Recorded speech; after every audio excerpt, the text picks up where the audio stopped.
All right, what's up, guys? I'm gonna give it a few minutes as usual. It's Saturday. If you notice, kind of like in a new setting right now, but let me step away for a moment here. Oh, you know what? I will edit while letting this sink in. I'm editing a few videos. Oh shoot! As a matter of fact, I'll look for backdrop right now.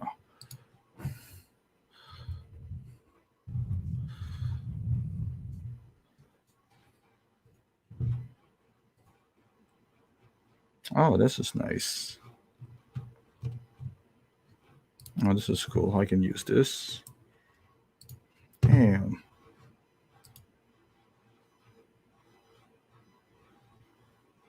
What's going on, bro? Nice image right there. Nice. What's up? What's up? How you guys doing? Just passing time here. I have an option between streaming and playing video games. So I got no other video games that I wanted to play, honestly. So I decided I might as well. I was actually shooting a review. That's why, as you see, I'm not in my usual setup. Need to use this table. So I was like, yeah, even for a little bit, maybe I'll go stream. Maybe just a little bit. What's cracking today? What's going on?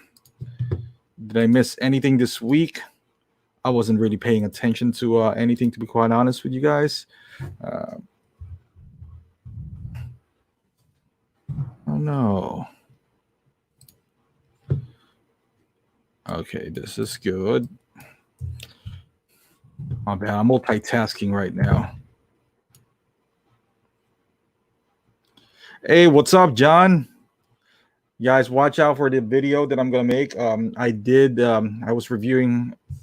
I'm gonna review a Superman from Justice League, and thanks to John, gave me this quick shipping. Man, it was really quick.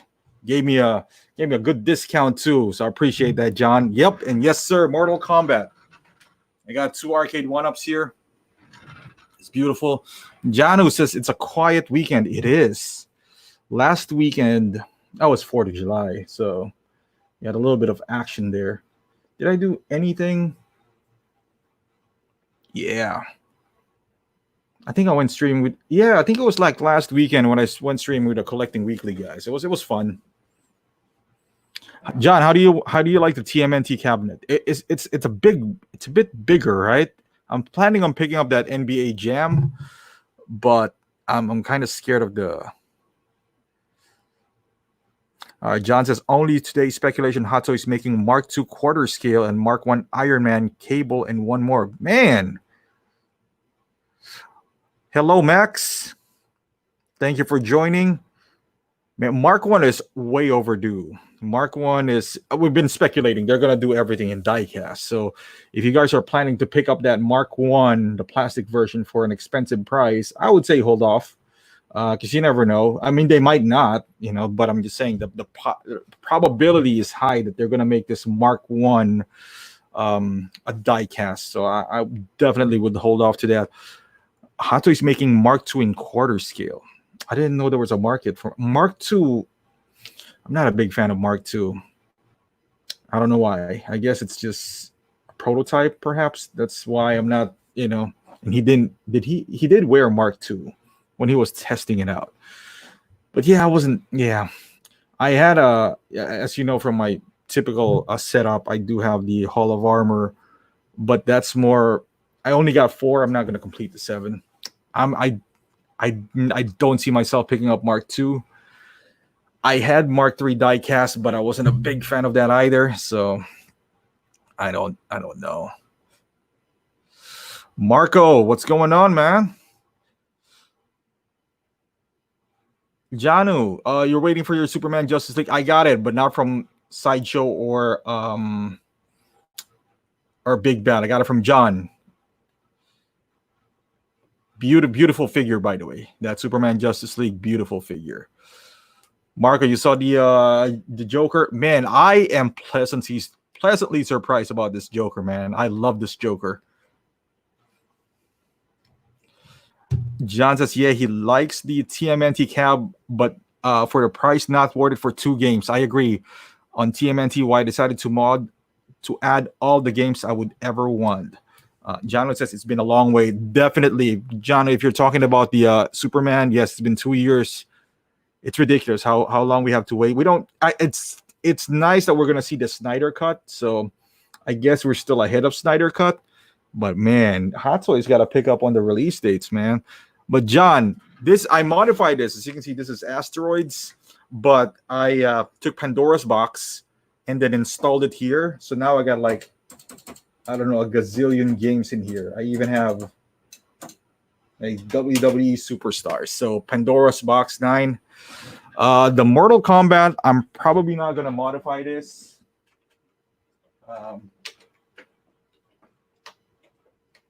No, it won't even. Okay, there you go. I think I just ruined it, but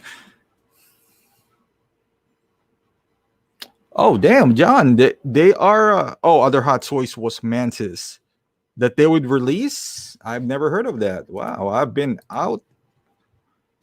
John, where did you hear this rumors, man? Is it on their Facebook? Or is it on 16 Republic?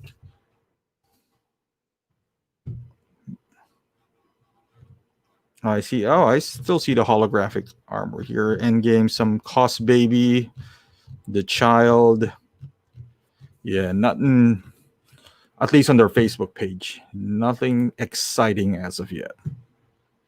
Mantis. Oh, Justin put it out. Then yeah, Mantis. They kind of showed Mantis for like a preview, I think, and then when they announce Captain Marvel, so it's just a matter of time.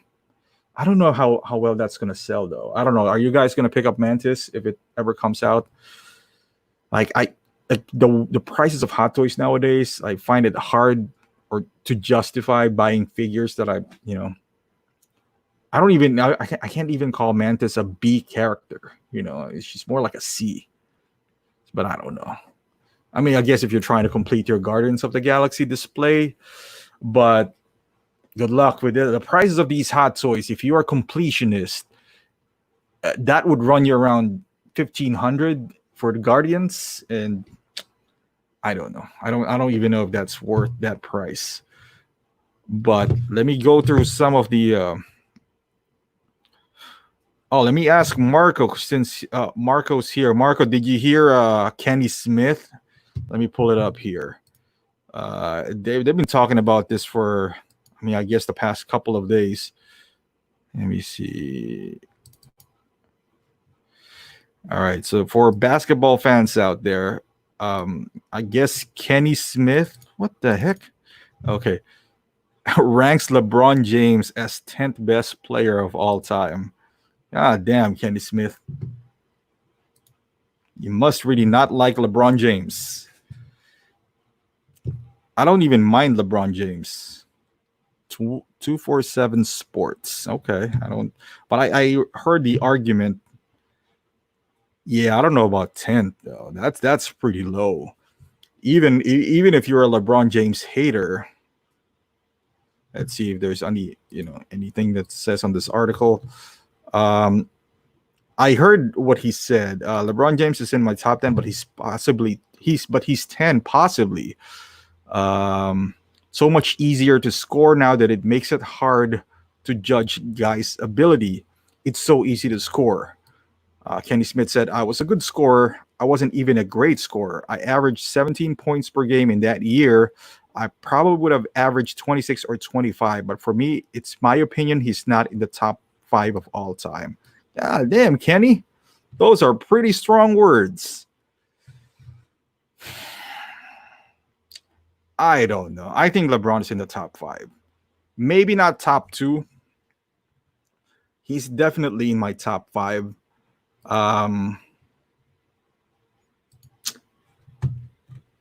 Is it easier to score now? It is. With all the rule changes and whatnot, even in football, it's easier to score. It's more it's more, I would say, offense friendly sport now because people wanted to see in action there. Um, Marcus said Skip must be happy.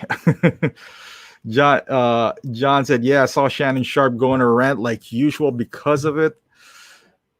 Yeah, Shannon is a LeBron supporter. I watched the other guy. What is his name? The guy who jumped from ESPN to Fox.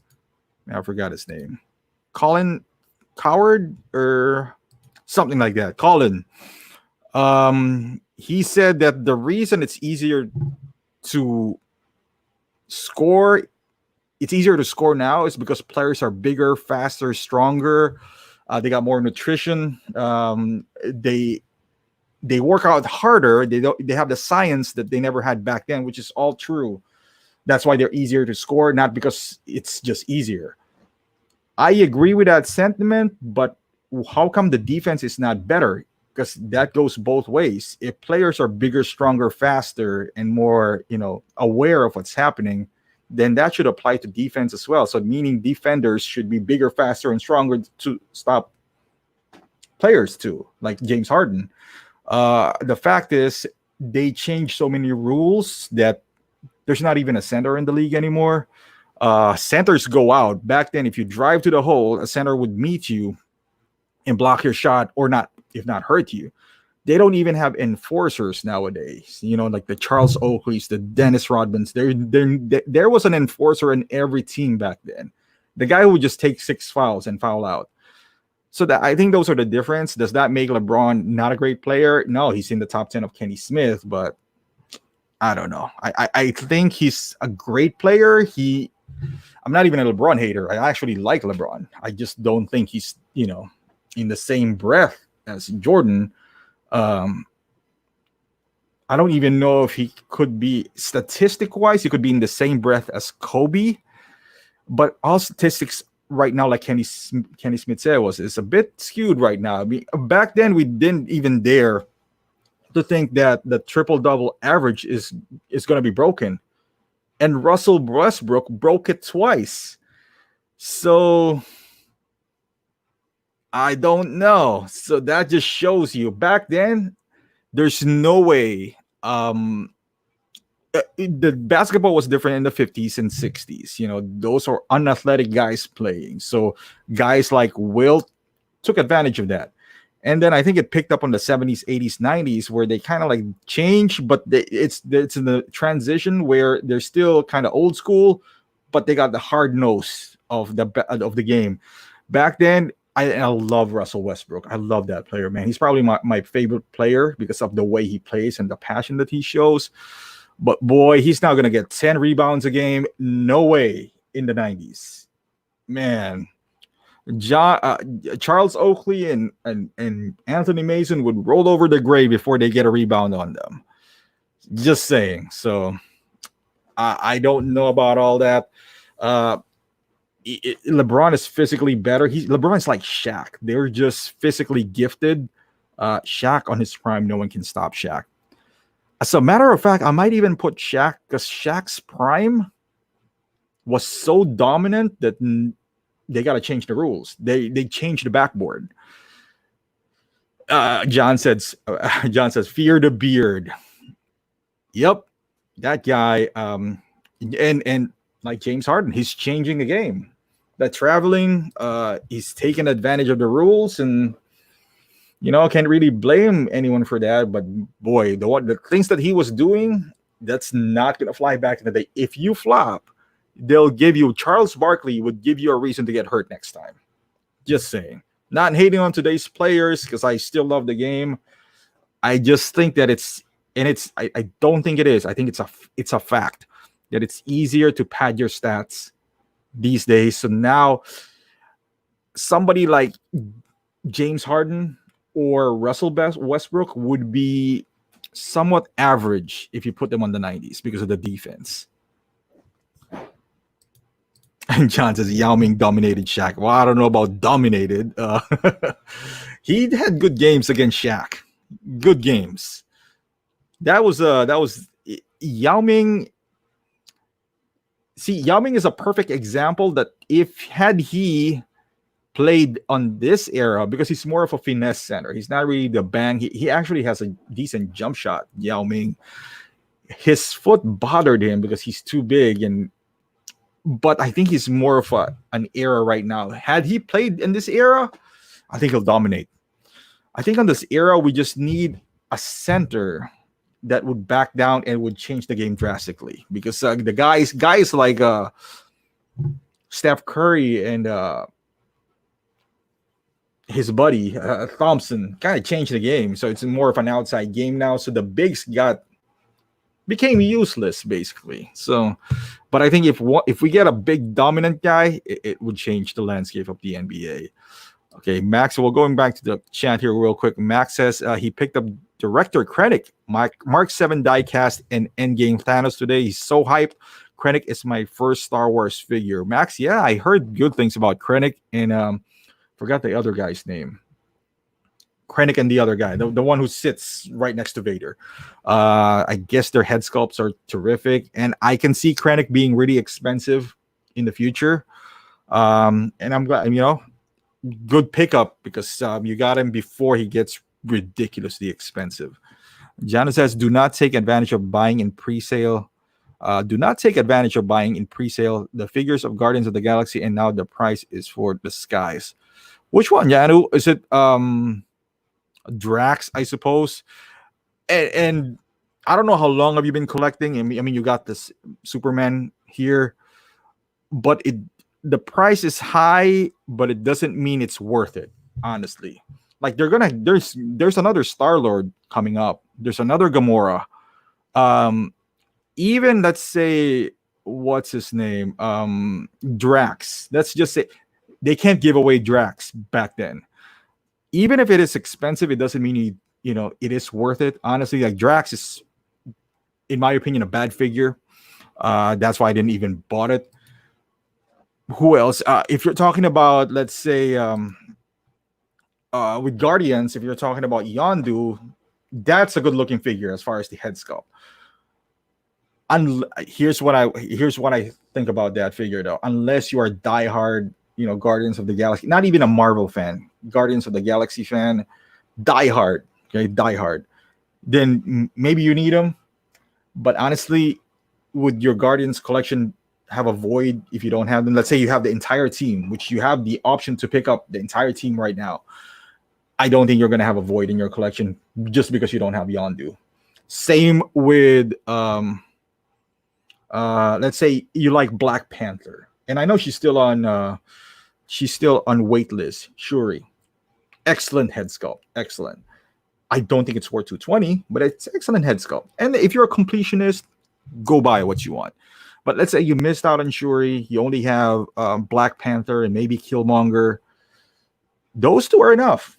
If you just really want Shuri, I don't think Shuri's going to make or break your collection. That's just what I'm trying to say. Now, if you can get Shuri for almost retail and maybe just a little bit more, go for it.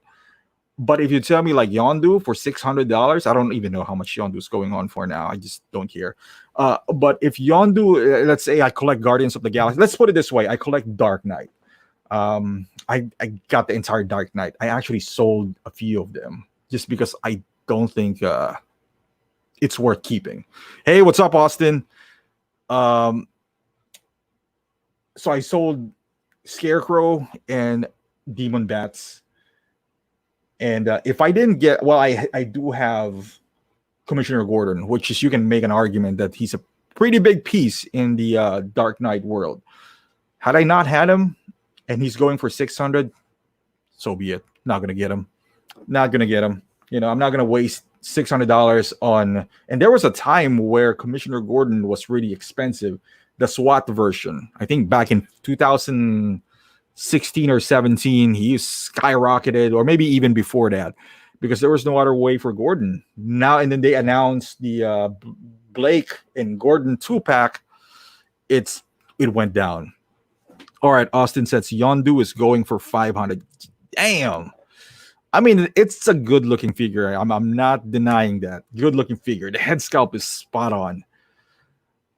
I'm just saying, not gonna spend that much cash for Yondu. That's just me, you know. And it's not because I don't like Guardians of the Galaxy. I actually do like him. It's just I don't think he's if he was Star-Lord, the main guy, then I get it. But Yondu, yeah, for 500, man, that's you can buy 2 Hot Toys figures for that. So Geeky Bros says I like action figures. Well, welcome, Geeky Bros. You are in the right place then, because we all like action figures here. Let's see. Guardians. Okay, so and I see this. I look at Mantis the same way I look at Yondu. It's not gonna make or break your Guardians of the Galaxy collection. Hey, what's up, Danny?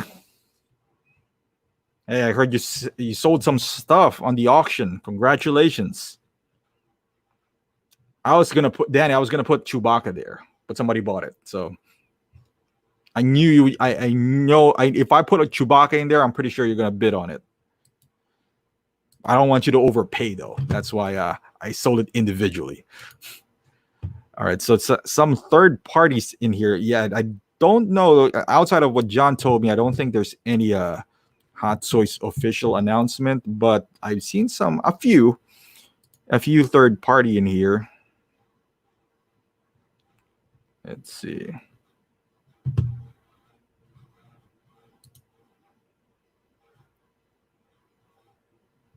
Nope. Where was that? God damn it. All right.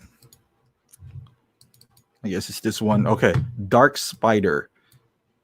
All right. I don't know what you think about these guys, but it looks decent, I guess. I mean, the price, I believe it was around 160. So decent price. I think he's Spider Noir supposedly on the I've seen the Spider-Verse, but sporadically. I was watching it while doing something else. It looks good.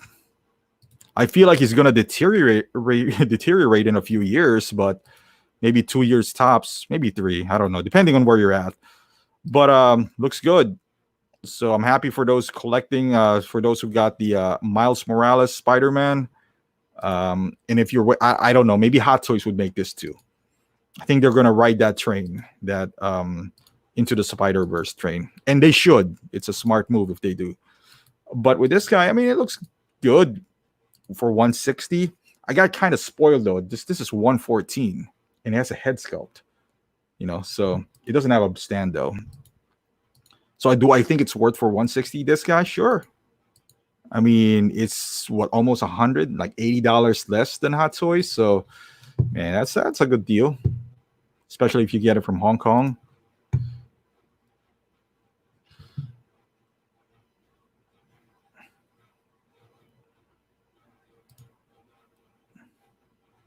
All right, John said what I told you was supposed to be announced like July 24th to 27. Okay, that's nice. I always want an announcement, whether I'm going to buy it or not. It just gets me excited to talk about things too. Austin said, "Are you looking forward to Hot Toys Spider-Man Far From Home, Endgame Cap, and Endgame Mark 85?" Yes, Austin. That's actually I have a few pre-orders, but what I got a few last week. The Man of Steel, Superman from John. I got the Endgame Thanos. What else did I get? I got a few. I got this guy and one more I forgot.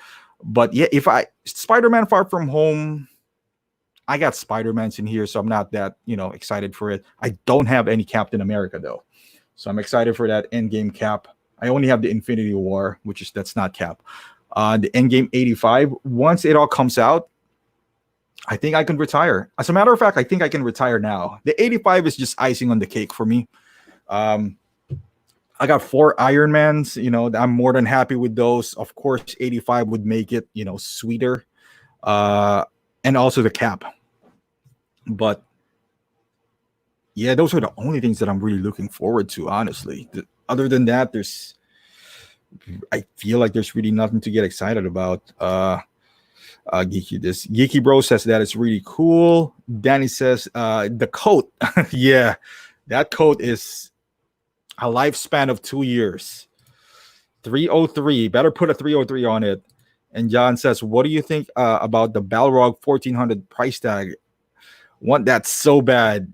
John, I know what you mean, John. I've seen it. Man, it looks beautiful. But 1400, yeah, I'm going to do a hard pass on that one. And for those who are not, let's pull it up, John. I love talking to John about like Lord of the Rings. Let's see. That's Prime 1, right, John? Go to Sideshow. Yeah, on Sideshow, there's not a whole lot of activity going on as well.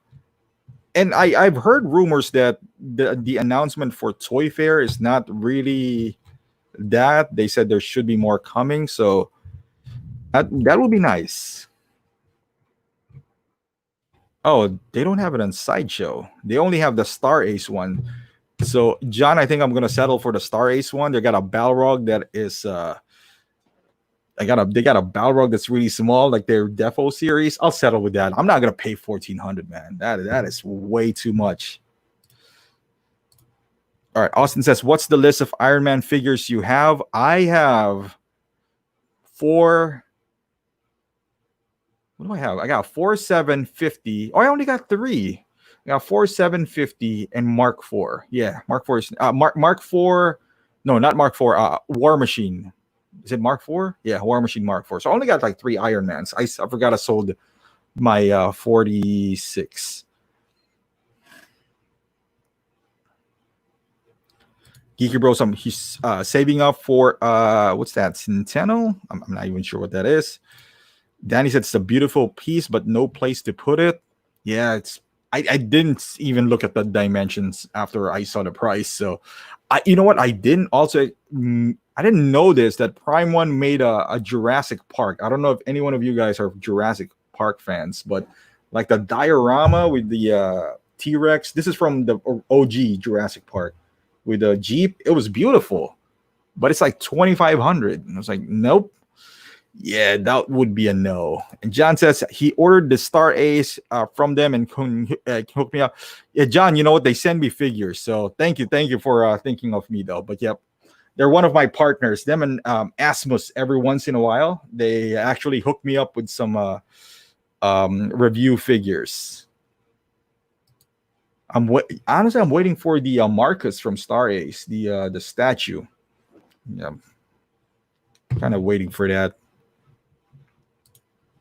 Danny says space matters more than the price for me lately. I agree, Danny. And also, I'm in a point now where this is what stops me, because once I don't know how many figures you have, Danny, but I think once you pass 20 figures, I don't know if it's 20 or 30, something that number, you kind of don't want to buy more, because I hate looking cramp up display pieces, when there's like 3 or 4 in a D12 shelf. And I'm a realistic guy. I don't have a big space at my home. So yeah, space it's not even the price is always price always matters, but yeah, space is a big thing. Hey, what's going on, Lanky? Austin is asking, how can we watch the virtual Hot Toys during Sdcc? Yeah, anyone know about that? Because I know Sideshow was saying that they got this Comic-Con going on, or whatever it is that they're. Mario, what's going on, Mario? Hey, Mario, I was watching. You were in the. I was kind of late. Rogue One 6. But man, that was 4 hours. I don't know if you stayed for 4 hours, but I was like 40 minutes into it. Argentina Jacuzzi. It says there's a local movie toy art show that has few Hot Toys. Every year they have a Black Friday sale and 40% on figures. Got Empire Yoda for 125 and Count Dooku for 130. Jesus, man, Argentina. Don't call the cops. That is a robbery right there. Man, 125 and 130 for Dooku. I know Dooku's going up now in price. As a matter of fact, I think every Star Wars is going up in price outside of the last trilogy. It's pretty intense. All right, Mario said, "Yep, he stayed entire stream. I always enjoy hanging out with them. Yep, sounds like a fun crew, man. Just 4 hours. Wow." I looked that up and I was like, okay, I'm gonna finish this some other time. I always like play this podcast on the background when I'm doing something, when I'm doing reviews or anything. Because it's fun. Sometimes I have no idea what they're talking about, especially when it comes to helmets and movie props. But you learn something new. You always do. I'm gonna put it here, Austin. Maybe somebody know. And Danny says Mario is a trooper. Yes, he is, man. 4 hours. And Mario said they did a 5-hour stream last time I was in. Man, can you go to a bathroom break or something? 5 hours? And I feel like my streams are long. A few bathroom remodelers near you. The first one is Harmswood's North Public Bathroom at North Branch Trail, Morton Grove. The second one is okay. That's Google. Yeah, bathroom renovations and bathroom makeovers at 5112 Crane Street, Skokie. The third one is Linny Woods Comfort Station at North Branch Trail. Okay, Google doesn't want to stop now. Okay, fantastic. All right, Geeky says he likes playing Mario on Nintendo Switch. Speaking of Nintendo Switch, any one of you has Nintendo Switch or video games at all? I bought Nintendo Switch for my kids, thinking that I would play them. I should have just sold it because it was going for a lot of money back then. There's nothing. Maybe I'm getting old. I think I'm getting old. Hey, what's going on, Comic Land? Yeah, I don't have the same patience I used to have when it comes to video games. The last game, well, it's pretty recent. The last game I finished was The Last of Us, and I'm trying to finish this Final Fantasy VII, but it's really hard in terms of jumping from a realistic Last of Us to an anime version of Final Fantasy VII. Kind of like everything's kind of like cheesy. It's hard. It's a hard transition. I'm going to put it up here again, Austin. My bad. So Austin is asking, where can we watch the virtual Hot Toys during Sdcc? Do you guys want Hot Toys to announce something, something different? Because the last announcement was all Marvel. And it's okay if I was thinking about this. Would it have been better if they announced that they're going to redo Mark V? Would people be more excited than the Mark IV hologram? I think people would be more ecstatic if they said they're going to announce Mark V diecast, reissue, Mark VI reissue, and then throw in maybe, that Mark IV, just make it all Iron Man. Or that Spider-Man. That Spider-Man's not bad. I think people would have been more excited because now a lot of people, I see a lot of criticism, and I get it. And there's nothing there for me, but it doesn't mean there's nothing for someone. It's just that the what's his name? Stanley is a bit overkill at this point. And then the Mark IV was a bit gimmicky, but it looks nice. They said it's diecast. I don't know how it's going to be a little bit of diecast in there. It's a bit gimmicky. And then the Spider-Man, there's and Mario says hoping for a Mark I diecast announcement. I think we've been speculating the Mark I. I know it's coming out. It's just a matter of time, but it feels like forever. It feels like 4 years now that we've been speculating this Mark I. And Star Wars, Mario says plus some Star Wars Empire figures. I agree. They didn't announce any Star Wars, which is surprising, that's their cash cow right now. And then he says, yes, please, Hot Toys announce something different. We'll see. Oh, Justin, what's going on, Justin? Justin says some parts are diecast and biceps and shoulder pads, for example. Justin, I got to watch your Joker review. I haven't seen that yet. I just got mine too recently. So, yeah, I mean, Justin said there's some parts that are diecast. I wonder how much they're going to price it for. Something fair. I want to see that fair. Whiplash. I forgot about him. Argentina said why they can't fix Whiplash jumpsuit. I don't. I don't know. From what I heard, I don't know if it's real or not. That it's trademarked. Somebody from the chat last time um, mentioned that it's like trademarked or something. Justin says he loves the channel. Well, thank you, man. I appreciate that. Justin, we gotta do whenever you're available. I know we got some time difference. Some stream together, man. Would love to do that. John says Justin will give us inside scoop. Yeah, Justin, we're talking about you because John apparently heard that there's some mantis and all that stuff. I know you got some inside scoop on those things, so we're just speculating at this point. Oh, at least me. Yeah, I'm going by what John told me. So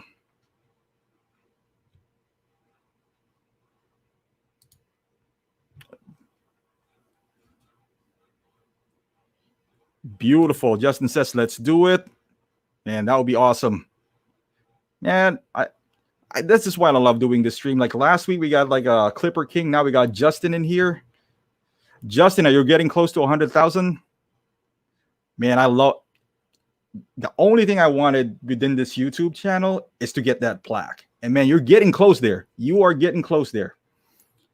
That's the best reward for me, at least for me. That's always been my goal. But man, I'm so far.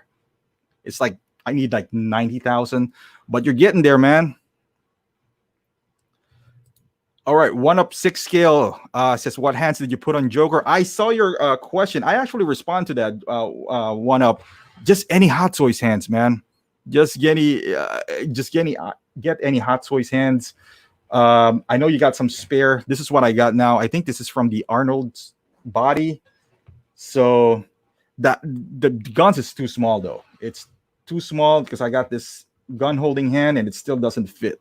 So Danny says Uncle Clipper. Yeah, I was surprised for Uncle Clipper, man. That was it's a big moment for me. And we got Justin here today too. So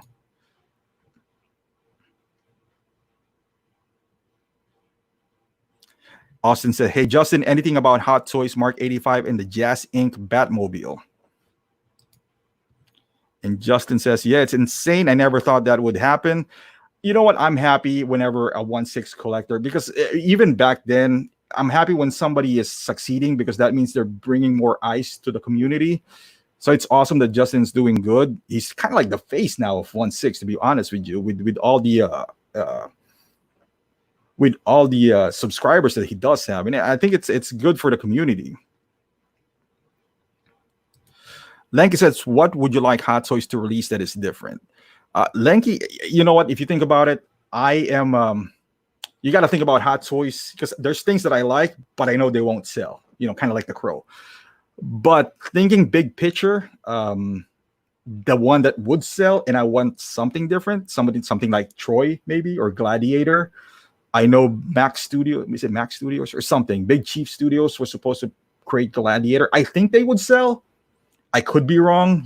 Obviously the easy ones are Marvel, DC, Star Wars, and I get it from a business standpoint. But I always say that this business is about collectors who has a lot of passion. So sometimes as a business, you got to take some risk. They did one. I don't think it's really risky with the John Wick. He was really hot when they got that license. Neo, some one-offs, but I think they need to do something to get our creative juice flowing again. 1-up-6 scale says I'm thinking of Neo or Doc. True. Mario said someone get D Knight in here. I actually go to D Knight's stream every Sunday. But yeah, it's like so many. Man, him and Justin have so many viewers that like sometimes you comment and you get lost, and I don't even blame them. They got like 100 viewers sometimes. So, and Justin said, I'm going to be honest, the quality of your content is better than my own. I love the lighting and the soft focus on the background. Oh, thank you, Justin. No, it's for me. That's what I just like doing. Just the camera. And if we ever do a stream, Justin, we're going to talk about some technical stuff. I know I watch your stream a lot, and I noticed like when Justin's there, like when somebody's asking him, like what favorite hot toys do you have? Oh man, when we go. Sometimes I ask questions like, "What camera are you using? Are you doing something on post op?" But it gets lost. I'm interested too because Justin said that he's doing his review mostly on his phone, which is pretty impressive. Because for me, it takes like from my camera to laptop, and then they're going to do a voiceover. So sometimes, it's nice to see from another creator how they do things to maybe just make the work a little bit lighter. I don't know. Let's see. John says he got Hector and Achilles from Pang. I don't know how to pronounce her name. Is it Pangea? You know what, John? That is one of those figures that got away from me, man. I was collecting that at that time, and oh, is Mario leaving?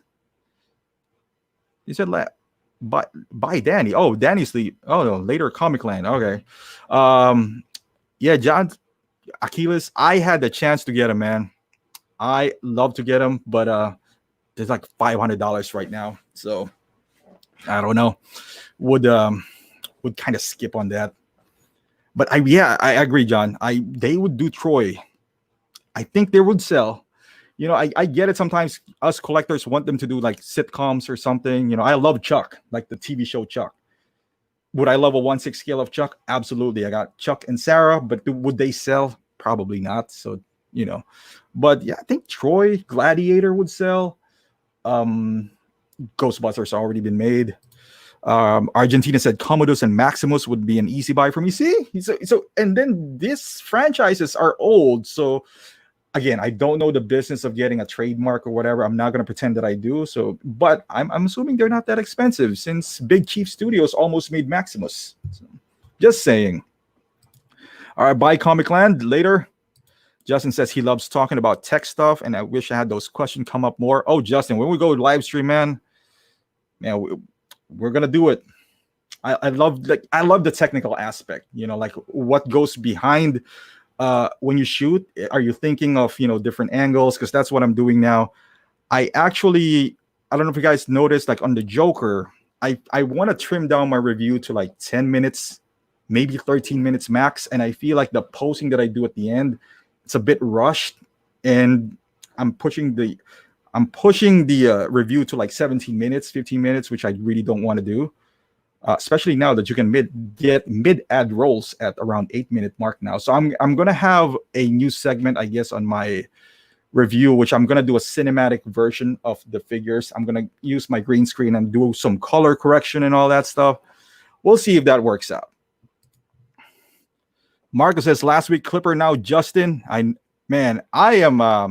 know, man. It's nice to see fellow, I would say, creators in here. And now we got Collecting Weekly as well. Look at this. I'm guessing this is Zach. What's up, Zach? Zach, I watched that auction Friday. That was pretty intense. Love it. John says Mel Gibson on Patriot or Braveheart. Hey, Zach, are you guys going to do After Dark tonight?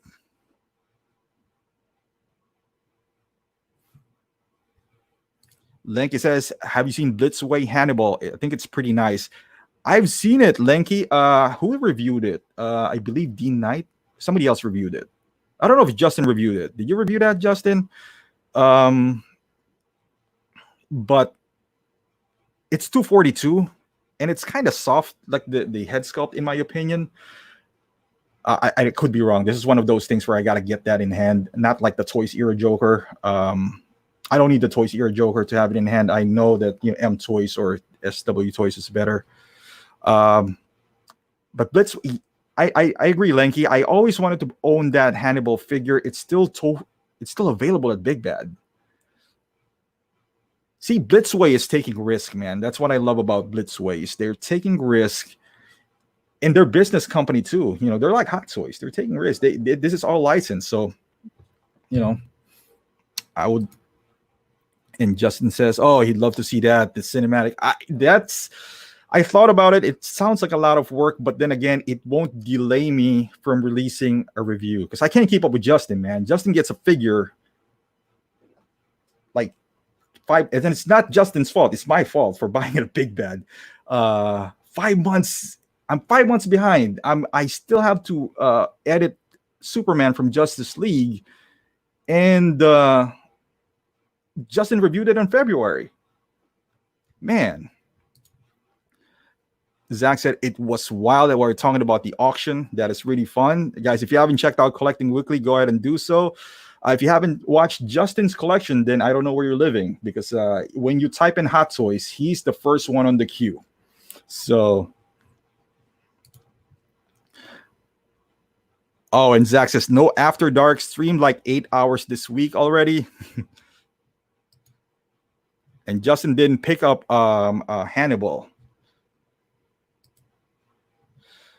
Zach's asking how long you're going to be on for. I don't know, Zach. You want to join in? Let me know, man. I don't know. This is Saturday. I actually didn't feel, because I got to finish some of the Hot Toys that I picked up. So I was just like, that's why I'm in a different setup right now, because I'm using this table. But I was like, yeah, might as well do one.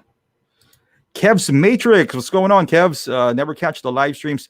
I'm sorry, Kev. Yeah, I normally do it late, at around 10. That's what happens when you got kids, a baby in particular, because I got to brush their teeth, put them to bed, and make sure that no one would cry in the middle of my stream. So, yeah, it's pretty late. I don't know what time is it there, Justin.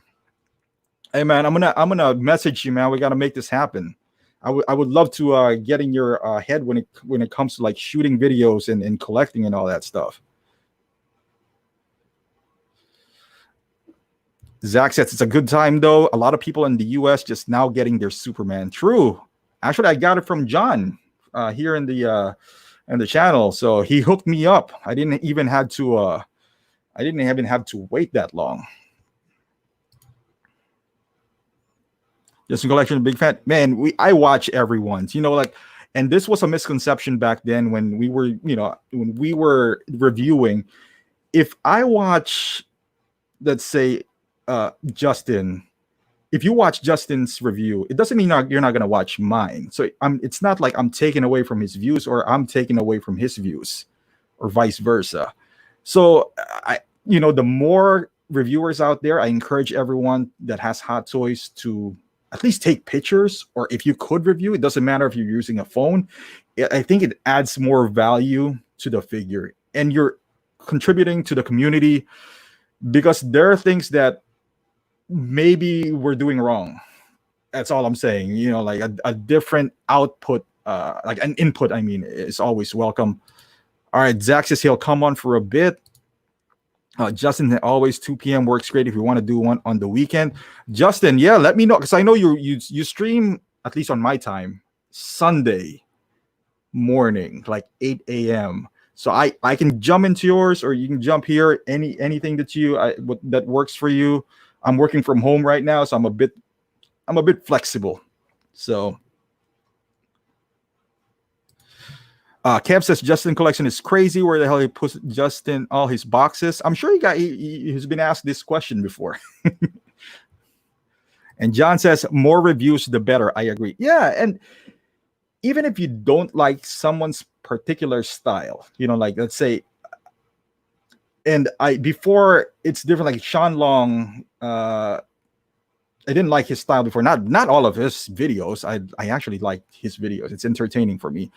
And I know Justin has been accused of being overtly positive, and I'm not going to defend Justin here because he doesn't need defending.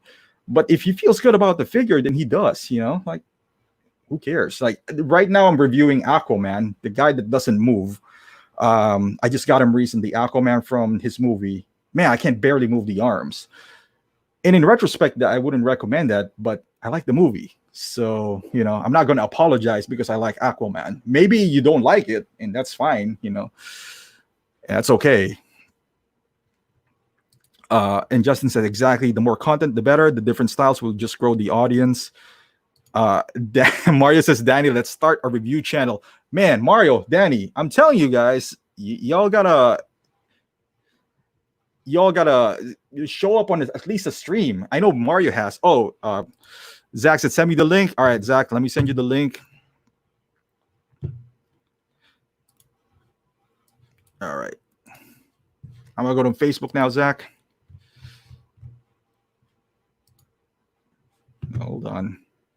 Oh Jesus, Zach, was it on Facebook that we messaged each other? Oh, okay, here you are. You confused me with your new avatar, man. All right, Zach.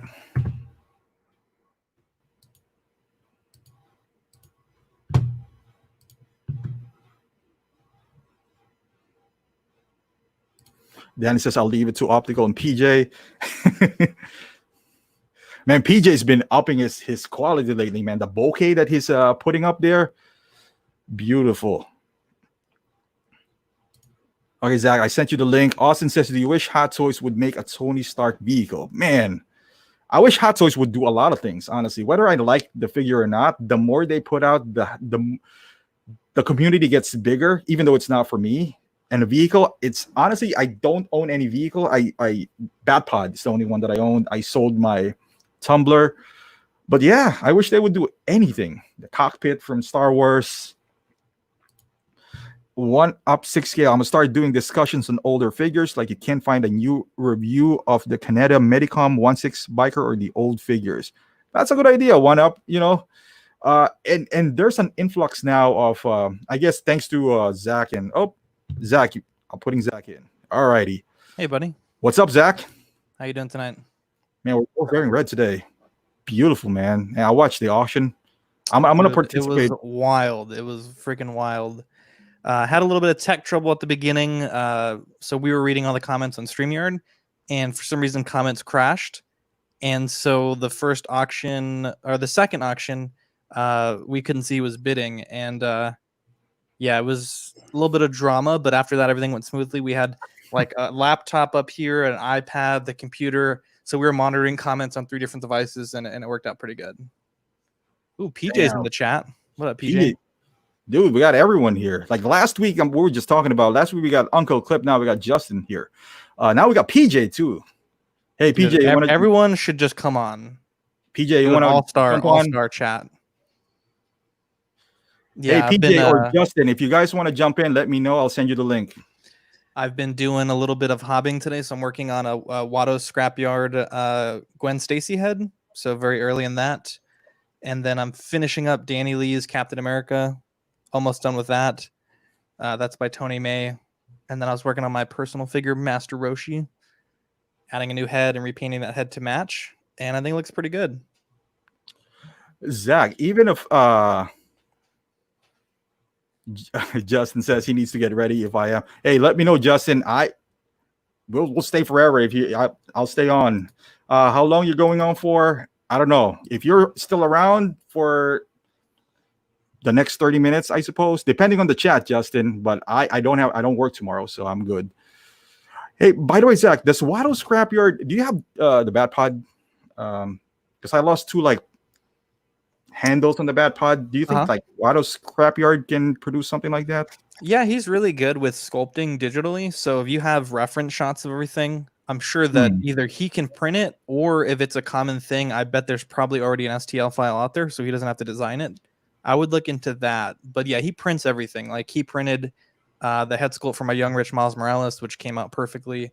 And with his resin printing, it's like very minimal finishing work to get it good to go. And I mean, I imagine the paint job on that isn't complex. Like it's probably just black paint or gunpowder paint. Yeah, so I think that would be. Justin said give him 15 minutes. Yeah, I mean, I think it'd be an easy project. I mean, it's not like a head sculpt that he has to design from the ground up, you know. So I think that could definitely be done. Is it the handlebar, or is it like a piece of the handlebar? It's the Batpod, and then I lost one for. I'm sure it's just somewhere at home, but the handle on the bottom, I actually have the other piece. So maybe if I send it to him, he can scan it because it's the same. So if you take one, if you just flip it over, is it the same thing, or do you have to mirror image it? No, yeah, it's the same thing. You just flip it over. I'm almost wondering if you just be easier to make a mold, like with a mold material, and then cast it in resin. True. Send me a picture of what it is. I'm curious. Okay, definitely, man. Hey, anything new coming up with you guys? So we're gonna do another auction in August. I think it's a lot of work to do like one every week, and I don't want to step on other people's toes with. I mean, we already have a lot of shows going, so we have the main show this week, and then the Only Fools in Collecting. I believe they're recording this week as well on Thursday. We just did an interview. So if you guys don't know my channel, we do collecting weekly. It's like podcasting about collectibles, obviously. And we had an interview with the general manager of Chronicle Collectibles, and we talked about manufacturing, statues, their new 6-scale Velociraptor. We talked about like a huge breadth of stuff. So it was definitely, definitely one of those interviews that was like almost like a master class in being at that level of, where you're getting licenses from Universal and a bunch of other different people. So definitely it was a very eye-opening interview, and the lady was super Amy was super generous with her time. So I think PJ liked it. He said he loved the interview. But yeah, it's crazy because they go out there and they buy like actual screen use props from the licenses that they have, like Jurassic Park. They bought the 5th scale maquette, which Stan Winston's team made to replicate to the 45-foot Rex. They bought that, casted it, molded it, and made a bunch of different props from it. They're making like the night vision goggles from the Explorers, and then they're also doing like the cryo can and a bunch of other stuff. So it was a pretty good interview. We only had them for an hour, was our scheduled interview time, and we went over for a little bit. Look at that, PJ's in his PJs. It's like Inception. We only had them for an hour, and we ran a little late, so there's definitely a lot more we're going to talk about them with the follow-up interview. But yeah, until then, I think we did get a lot of groundwork covered. So, but it was kind of crazy because we had a certain set of topics, and maybe about 2 hours before the interview, Universal, which holds the license for Jurassic Park, told them that we couldn't talk about those things. And so we had to scrap like a third of the interview right before we got started. And hopefully they'll be able to discuss it on our follow-up. But I know a lot of people were kind of bummed that we couldn't get to it. But unfortunately, when you're dealing with like not a mom and pop company, like an actual company with huge licenses, they have to respect like the actual property right holders. And if they say don't talk about it, it pretty much means you don't talk about it. Yeah. I mean, that's awesome that already, they granted you an interview, which is really awesome. Yeah, it was pretty cool. I know you messaged that because I was kind of watching it live, but it was like 2 p.m. I think, right? Or Yeah, it was like in the middle of the day. Yeah, so I was just like, all right, I'm just listening to it. I'm working at home, and you mentioned something that we can't even talk about the Kickstarter or something. So. Yeah, we wanted to get in the Kickstarter, but Universal, I think they have to some things they need to work on with that, and it's gonna be it'll be cool if they launch it, but I definitely think she changed my mind about a lot of things, about price points and like actor licenses in respect to the Jurassic Park license. So it really was like, and I'm not just trying to get people to watch it from your show, but if you have an hour and you want to know how statues are made, like literally from the ground up, it's a really good interview. It got like really intense. We talked about like counter samples and production in China and overseas, and making master prototypes, counter samples, and then production pieces, and it was just very interesting. It was very interesting. Hey, how long did the interview lasted? In real time, it was about an hour and 20 minutes. We had to cut it down to about an hour 12 because we had some tech issues. She's obviously the general manager of a company that does a lot of shit throughout the day. So throughout the interview, she was getting calls, and she was using her phone to do the interview. So there was like a few moments where we lost her for a bit, and we just tried to cut all that out and make it like an actual seamless interview on the re-upload. Yeah. But yeah, it was a great interview, and like I said, we went over time a little bit, but I don't think that she really minded. And like you said, I mean, for them to grant us an interview like that was really special, Yeah, especially because Jurassic Park is my favorite movie. So, I was just like really excited about it. And I didn't, like I said, I didn't finish the entire interview, but like at that time you mentioned something like your dinosaur had like a hair on it or something. Yeah. So, like, oh, here we go. Yeah. So the Rex that I have is by Iron Studios, right? But Chronicle is the United States distributor, and they distribute to Sideshow, which also distributes for them. And so with when I got it, there was the tip of the tail was broken off, and it was still attached, but it was like cracked and like hanging off a little bit. And then a lot of the top of the Rex from the styrofoam, the paint was rubbed off. because it like they just put it in there. Like Sideshow, they'll put like plastic or paper around the statue. It was literally just like in the box. And then one of the teeth had hair on it, and then there was like 5 or 6 hairs like when they clear coated it at the end of the painting process. Yeah. Or maybe even before they primed it, because when I peeled the hair off, it went down to the bare resin. So they were nice enough to give me like a refund, and it was actually a very generous refund. And I was able to pay for an artist to come to my house, a statue repair person, and they, left it there, and they, went to work. And I mean, it didn't take them that long, but I felt much better about that than putting it back in that big box and sending it over there, because if on the way back it got damaged, then it's like we're right back at square one. So. All right. PJ said, send me the link. PJ, I sent you the link, man. In your face. You want to go ahead and send Justin the link as well? Yep. Let me see. I think I sent both of them the links. I don't need to create a new link, right? It's the same link. It should be the same link. Yeah. Yeah, we send the links out multiple times. Okay. All right. Sent both of y'all the link. Go back. PJ, let me know if you got it. Well, I did send it. Let me send it again.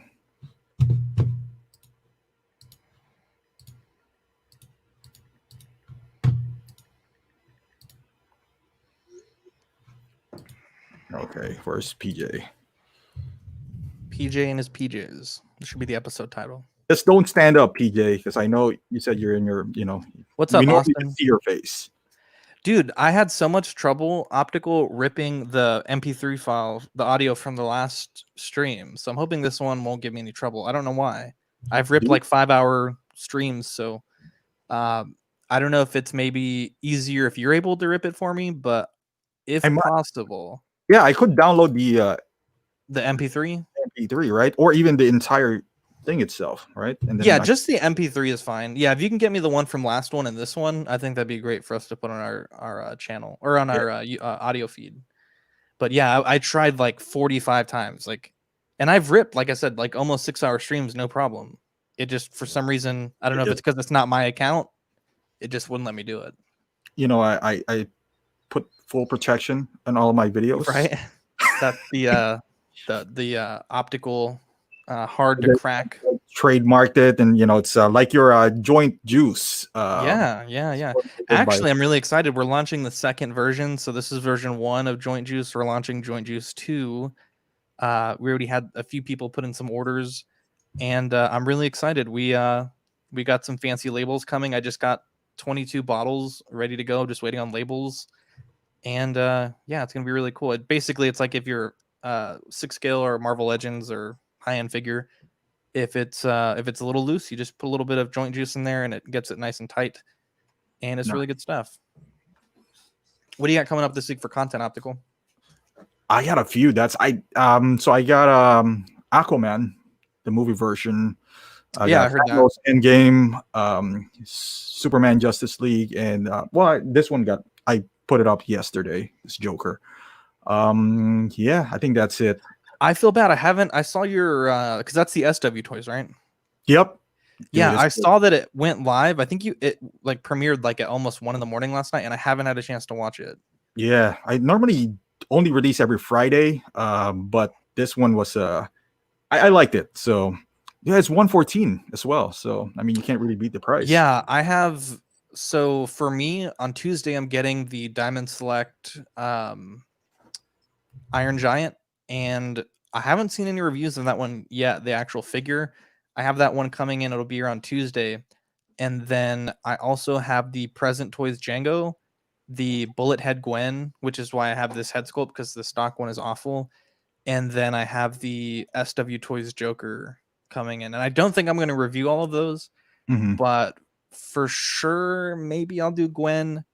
I'm like, I hate doing reviews. Like I could podcast like 6 days a week, but anything like that is just not my thing. Like I just am not good at it.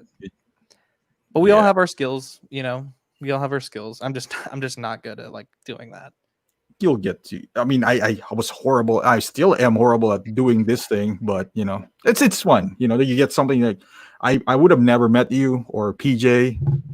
not because of live stream and whatnot. Mhm. We even got Clipper last time. I gotta get Clipper here too. Dude, that'd be dope. Clipper really was a big part of me getting into collecting, watching his reviews in the early days. And I definitely bought at least a half dozen figures on his recommendation back then. Yeah, I think back then I was like, I don't know if you remember Danny D. He's mostly like Predators though. No, Yeah. I don't think I'd ever associate with someone named Danny D. That just like a porn name. Danny D. No, Nene. I think Nene D or something. Oh, Nene D. Okay, Nene no. D. Yeah. I don't know if I'd associate with someone named Nene D either, but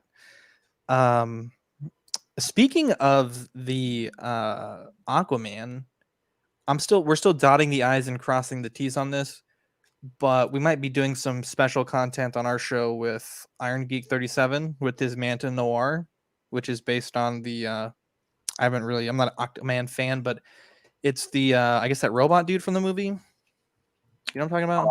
Black Manta. Black Manta, there you go. Yeah. I kept that's thinking nice. Manta Ray. Yeah, so he's going to like I said, we're still in the early stages, but I think he's going to come on our show and talk about it, and then I think we're going to get a sample to review, so that'll be fun. Isn't he doing He did the cybernetic as well. Yeah. Cyborg, yeah. And he was actually nice enough. Kevin's such a good guy. He sent me a master proto of the cyborg head. So I'm going to get that framed up, put it in the studio. I think it's pretty dope. Nice. Daniel says Black Manta is not a robot. I don't know, dude. I'm not like the biggest. I haven't seen the movie, so I don't know what he is. He looks like a robot, so I'm calling him a robot. He does look like a robot. But I have this, and this is going to go in a little collecting weekly museum. So I'm still waiting on my signed optical headshot that I was promised. Hey, I'm telling you, man. I'm waiting for my paternity leave because I'm gonna. I had a baby, so we got like 4 months off. So I'm not invoking that yet. Okay, well, I got plenty of space for this headshot in the studio, so I want it signed and everything, please. Oh yeah. Dude, wouldn't that be cool? Have a big wall of everybody. Where's PJ at? What the hell? PJ said he was coming. Did he get the link? I did give him a link twice. Did he? Is he? He's probably taking a shower or something. Come on, PJ. I came on here. I didn't shower beforehand. We don't need to be smell you or something. Yeah, PJ. What the hell? So, how do you like the SW Toys Joker? By the way, I haven't seen your review. Then I love it. This gave me a different view on third party. Well, it set the expectations high because I always thought that third party should be cheaper than PJ's ones. Yeah, I always thought they should be cheaper, and for the most part they are, but not 114 cheap.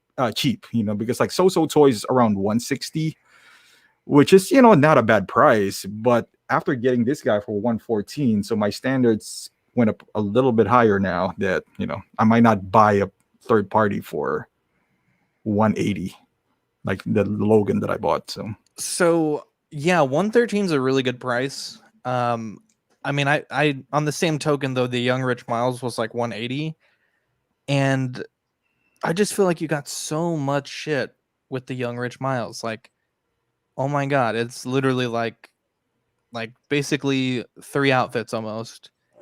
The 2 heads, the body's great, 2 sets of Jordans, the shoes, the stickers, the backdrop, the base is super nice. I mean, I just feel like you can't beat it for the price. Guys. What's up, Justin? We're all we're wearing red right now, so that's why PJ's taking so long. He's looking for a red shirt. Yeah, having some technical difficulties. Hold on, give me 1 second. Yeah, PJ's actually trying to get into his drawer and get some. He's like, "Fuck, I don't want to wear a blue shirt." It's only silk. He only has a red silk shirt, so. Right. What was his pajamas? It was like a silk. It's silk. It's really it's smooth. It's like a dolphin. The Paradox Nerd Collection with a logo here. Yeah. Oh man, that's funny. Victoria's Secret. Come on, PJ. Don't let us down. Don't let us down, PJ. Where's Dean, by the way? He is. I don't know. I told him that we were taking today off, so I think he said he was gonna play. Let me see. Let With me his see. dude, you're busting his balls when he when was that? I think it was an After Dark when he said like he went out with this friend of his, and you were like, "She You're girl." right, right? I was like, Yeah. yo, you hit it or what? It's like, dude, and you didn't tell me, Yeah, I was He's- like, what the hell? I thought I was your bro. dude. I thought I was your bro. He was starting to get nervous. He was stuttering. I know. He was taken aback.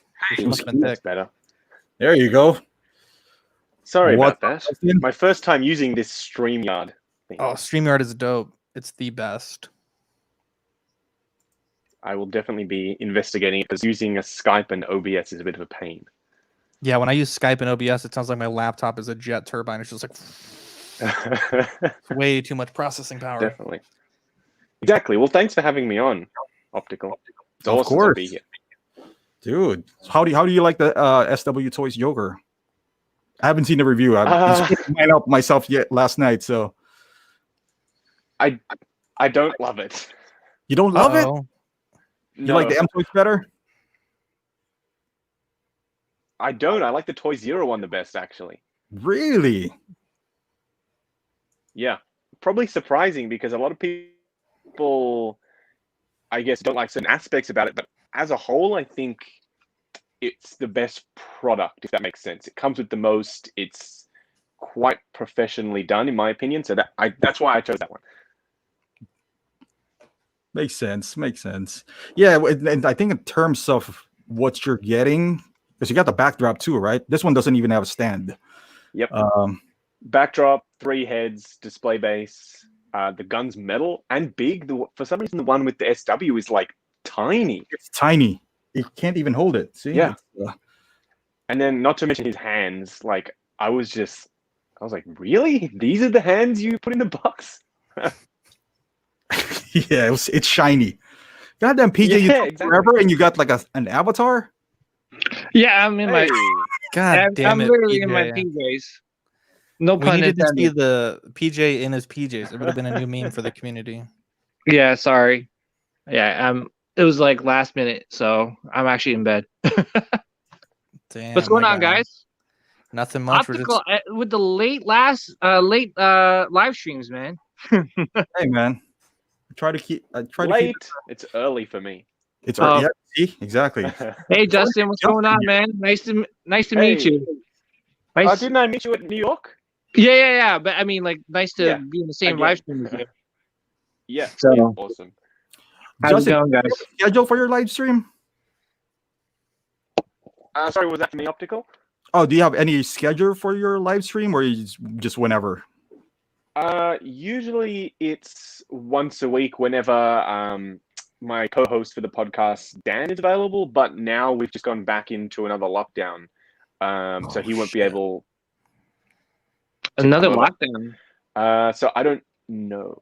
Yes, we had a huge spike in cases only in this state for some reason. All the other states are like fine, like no new cases pretty much. So for 6 weeks we can't like leave the house at all. Jesus. So I think Steph and I might do the live streams, maybe. Check out StreamYard. It's really easy to do, and it all runs in the actual program itself on Chrome or whatever. And the quality is really good. You can feature comments, and if you buy the premium account, you can put your own avatar on the top, and it looks real professional when you get it set up. Excellent. I might do that. It's actually pretty easy, and quality of the live streams are pretty good. Just as long as you have a pretty good internet, and pretty easy, user friendly. I like it. Yeah, I think I learned how to use it like in 10 minutes. It's not bad. Yeah, compared to OBS, I think OBS is good. If you have, do you have the Stream Deck as well, Justin? No, I was just doing it all off my laptop. OBS is good if you're doing it on Twitch because there's like you can put a GIF and all that, so you can change your voice. But on a live stream, yeah, I don't know. Or if you're doing a restream, you know, if you're doing a restream. Speaking of which, Justin, what do you use? Are you using like right now? Are you using a phone or tablet? I'm just using my phone right now. I honestly didn't think it was going to work, but it's working fine. So that's good. But yeah, I use my phone for pretty much everything, I guess. Is that the one you use as well for shooting, like your reviews?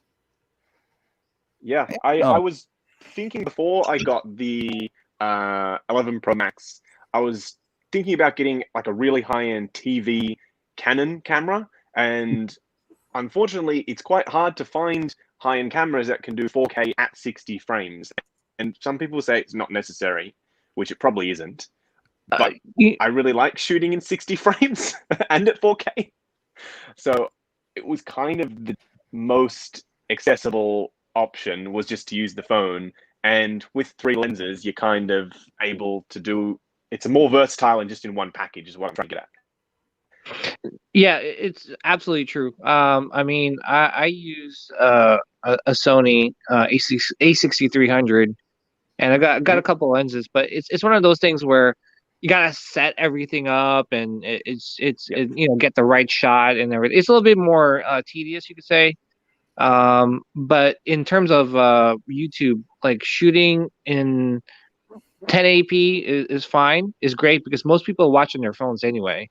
It's only if someone's watching on their big 4K TV. And if you want to do zoom shots and stuff like that, cropping and all that, that's the benefits. But besides that, like shooting in regular 4K or just like 1080p is fine. Yeah, Yeah, it's very serviceable. But the way I approach it is kind of what would I want to watch, and I would kind of like me personally, I would want to have it all out like 4K 60 frames, so that in not only is it like future proof, but also it's the best that I can offer, if you know what I mean. That's why I do it that way. But I did do 1080p at the start, and it's perfectly fine. Yeah. yeah. PJ, did you shoot at 60 or 30? No, my max is 30. The only thing is that like what I noticed in terms of quality is, so now like if I'm doing like slow-mo shots and stuff, like I'll switch it to 1080p and then I'll do 120 frames per second. If I'm doing like B-roll or something like that, then I'll switch it back for 4K if I'm just doing like zoom-in shots or like close-ups and stuff. But yeah, I mean, overall, like like what Justin said, like with the phone, like especially with the iPhone Max, is it the iPhone 11 Pro, right? iPhone 11 Pro, right? Yeah, 11 Pro Max. I think the best way that I can describe it for anyone who's wanting to get into YouTube videos, even I was speaking to Dean about this when he was thinking about upgrading his phone. The best phone, in my opinion, for video is straight up its iPhone. 4K 60 frames, not a problem. You got 3 lenses if you get the Pro Max. Dean got the Samsung, I'm not sure, whatever it was, and he's got a 10-minute 4K video recording limit. So it's like it's like Stone Age. what? So if the rumor is true that this year there's going to be for the iPhone it's going to be 4K at 120 and 240 frames, then that opens up so many other possibilities. So it's also that you've got a steady upgrade progression. So like each year, if you're getting iPhone, technically your videos can get better in terms of tech wise as the new iPhone comes out. I also like that. How about you, Zach? Are you using like a SLR? I have an SLR, but I fucking hate using it. I use my iPhone. I usually shoot 1080 30. It's just the LCD screen on the SLR is too small, and I'm too lazy to hook it up to an HD monitor. So I think Justin's right. Like I can do it. I can set the contrast. I can record for as long as I want. I'm trying to experiment with doing high quality audio in real time, but that's a huge pain in the ass because I have like a big ass mic. And it's not that bad actually if you want to record with that mic. Yeah, so I know like you're a big audio or a big video guy, like Christmas a video. For me, it's audio. So I think this mic is okay, but like for me personally, like I'm fine shooting 1080 30. Like I could live with that, but I like to do the audio portion with the mic. And so I was trying to manage like everything and have my mic in hand, and like I had the tripod and the lights and everything. And so that's why I never do reviews, because I fucking hate it. I'd rather just not ever have to do it again. You can use a pro mic with your phone. I use not that it's a pro mic by any means. There are probably way better ones, but I use a Yeti Blue. And you literally just get from the Apple Store the SD card and USB adapter. Yeah, and then you can just plug it in. And if you're using I use Filmic Pro. So you can control exposure, ISO, shutter speed, everything separately, and then you can record in real time with the Pro mic, put it on a boom arm, like that's how I have it, just sitting over the light box. And then you don't have to use the horrible built-in mic on your Yeah, iPhone. I mean, it is good. Like when I'm doing quick tutorials, like I'll get right up on the mic and talk to it. But like if I'm over here and the phone's like right here, I don't know. I'm just real No, anal yeah. about it. So then you use the blue. So do you use the big one or do you use the tiny one that's like a little ball? I use the big one. Okay, use the yeah, big one. that's what I use when I have to do Zoom meetings because for some reason this fancy mic and mixer doesn't work with Zoom and Skype, and it's just a nightmare. But yeah, for anything that I can control, I just tend to like to use this mic. This is a Electro Voice RE320, and it's a pretty nice mic. I really like it. And I also have a kid, so like when I was using the mic that you're using, Justin, that mic picks up everything. So if my kid's screaming in It the is next so room, sensitive. yeah. Whereas this one, if I just lean a little bit away, like you can't hear it at all. So since I have a 3-year-old that runs around the house while I'm doing stuff, it just wasn't like feasible. I'd be doing a review and a really good cut, and then you just hear in the background, and then it's Yeah, the take is it ruined. is so sensitive. Like you just like touch the table and you hear like a thump. Yeah, so I have to put the gain like way down. Yeah. Okay, Kev, let's go back to the chat here. Kev said, so I hear YouTube literally pays like nothing to YouTubers now, like Sean Long that made mad money back days. Justin, you want to take on this since you got the biggest subscriber count here? Do I? Yeah, okay, I'll be transparent. Why not? It depends greatly on, of course, the amount of views that you're getting that month. On average, you'll probably notice that you'll get, let me bring up my stats, hold on. I'm doing in real time. Let's have a look. You'll notice that you'll probably, depending on the country as well, that the clicks are coming from. There's something called CPM, so that determines obviously the dollar value per, I think it's per thousand, and it'll vary per country. So right now, Norway for some reason is paying the highest at $5.42. So that's actually surprisingly high. And then it'll rank down depending on where you are, all the way down to the lowest, which is Romania at 73 cents. So it depends where your views are coming from and then how many you're getting. And you can obviously do the maths to figure out how much roughly that would be. But it's not crazy amounts unless you're getting in the millions. Like some of my videos have ranked, a couple of 100,000. In fact, the Young Rich Toys Miles is almost at 1 million. And dude, your review of that one was dope.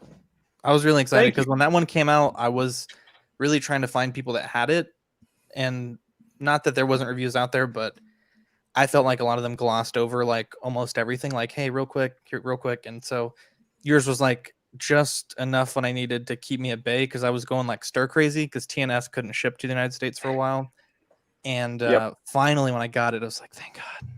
I think I watched your review like 1 or 2 times a week until I got it. It kept me going. How good is it though? It's fantastic. Awesome. The only thing I upgraded the head sculpt. We work with a company called Watto Scrapyard, and he made I know those way guys. better head sculpt. And so my wife painted it up, and it's like I'll go get it. It's actually really awesome. Awesome. Yeah, but like that's awesome. Yeah, but like in terms of like revenue, it's like you said, Justin, it really isn't like a lot. I think you would have to consistently do millions of views almost every video to make it sustainable to use it as a career. And I don't think you could live off it.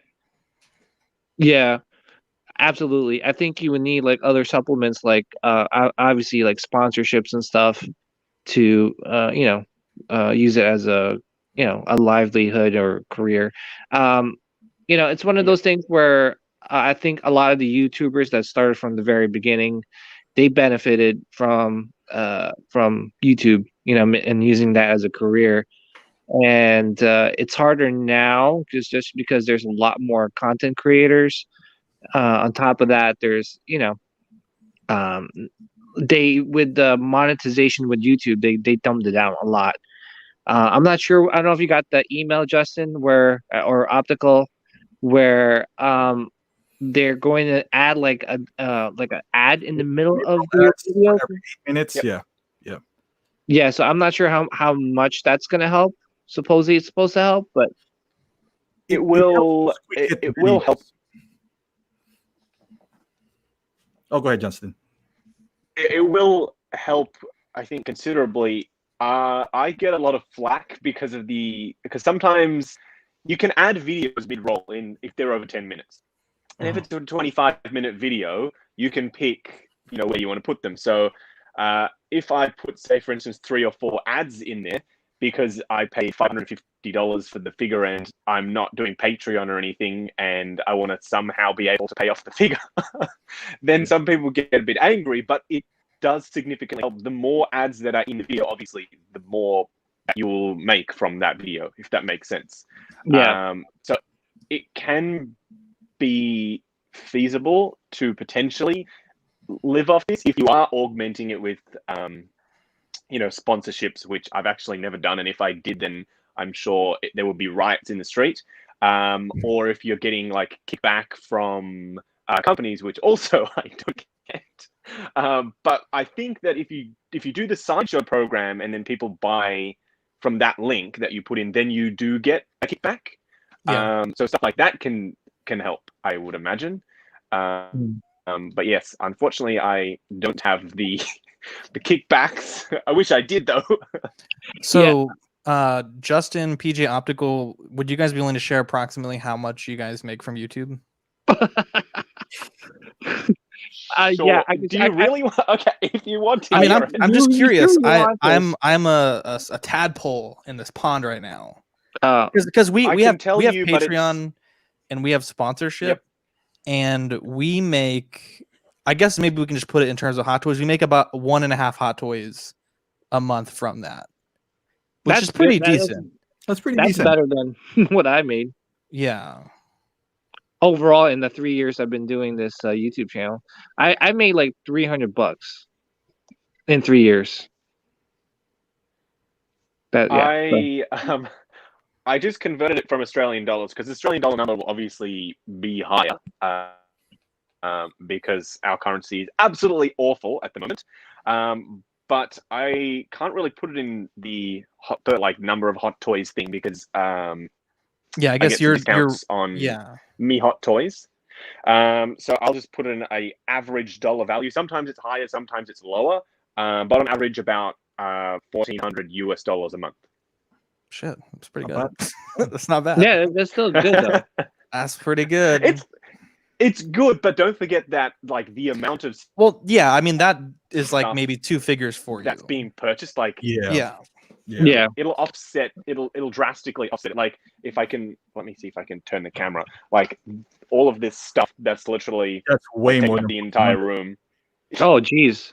Well, I was gonna say too. You Yeah. actually have to. Yeah, you also have to factor in like how much time you put in the videos. Like obviously, Justin, like you pump out more videos than all 3 of us on a weekly basis. But Well, I don't know. I put out a lot of content too, but mine's not I as try for one edited. video a day. Yeah, I one try video a for one a day day. that's a lot of work though, because that's a lot. I mean, at least for when I edit, I hate editing. I could never make one edited video. I love editing. I love it. I think that's my favorite part is editing, not the filming. Really? Wow. really. Because it's when it starts to take shape and then you can kind of fine tune everything to get it to look just the way you want. Whereas through the lens, yes, you can kind of tweak it, but there are so many things that you just wouldn't be able to account for while you're filming that after you can, I can fix this and I can change this little thing and I can do the color grading here. That's my jam. I love that part of it. Yeah, I agree. I mean, with the filming, it for me it takes a while for me to get going. First of all, I gotta get I have unfortunately, not unfortunately, but unfortunately, I just don't have the time, and it's just because I have 3 kids, and I wish I had more time to pump out these videos. But it's also Something else, PJ. yeah, 3 kids streaming in bed. What a guy. yeah. What a guy. It's just one of those where even after a long day's work and putting the kids to bed is like taking it like and having enough energy to get out of bed or get out of your chair to film. I agree with Justin. Like filming can be hard, especially if you need the I don't know just the motivation to start shooting. You know? Yeah, and the energy, like you're saying, like there are some days that like something will arrive. Trying to like say for instance the Hawkeye, right? The Mhm. Hawkeye will arrive, and I know that I have to do that video that day, but I'm just like, you know what? I've worked from 9 till 7 p.m. today, and I really can't be bothered. But I also like I keep in the back of my mind, hey, you've made a commitment. This is what I tell myself, obviously. You made a commitment to the people who watch your channel that as soon as you get it, you're going to do it. And then that keeps me going, if you know what I mean. So Yeah. even if I really can't be bothered, I tell my wife, like, oh my God, I really don't have the energy to do this today. She's like, well, you got to do it. So, you know, Yeah. I'll just get it done. You know what I mean? Yeah. Like yesterday I filmed the SW Toys Joker and the Inception Leonardo DiCaprio figure back to back. So like I'll film the way I film is a bit haphazard. I'll film the intro segment with the rotating box. I'll do the SW Toys one and the Leo one, and then I'll do the unboxing of those two. Then I'll do the accessories of those two. So it's like I'm trying to juggle doing both videos, like cutting them up and also at the same time. So it requires a level of concentration. Sometimes I just don't have the energy to maintain, if you know what I mean. Yeah. No, I think you're preaching to the choir, Justin. You know, I'm in the same boat. Dude, I've had this Black Widow hot toy for like a week and a half, and I still haven't shot it. Like almost 2 weeks, should I say? I just, you know, it was just one of those. Like I got the Black Widow, and then a couple days later, I got the War Machine, and I'm like, Yep. with the Black Widow, I'm like, oh my gosh, I'm so tired. I gotta do stuff. I gotta do stuff. And then next thing, the War Get Machine it came. done. Yeah, and then the War Machine came, and I'm like, well, guess what? Black Widow, it's like old news now, so I'll just film that a little bit later, and I'll try to put out the War Machine first. And then it delays it, right? Yeah, it delays it. And yeah, I totally agree. It's just you just need the energy, and I give you a lot of props for having the motivation. Like, because for me, like I come home, I'm tired. I'm like I'm old, so I need to. I need my nap. So I go to sleep after. PJ, so for you, like the Black Widow, for example, how do you? Because I know you. I mean, I know you like Marvel, but you're more of a Star Wars guy now. So how do you find the passion to review that thing, though?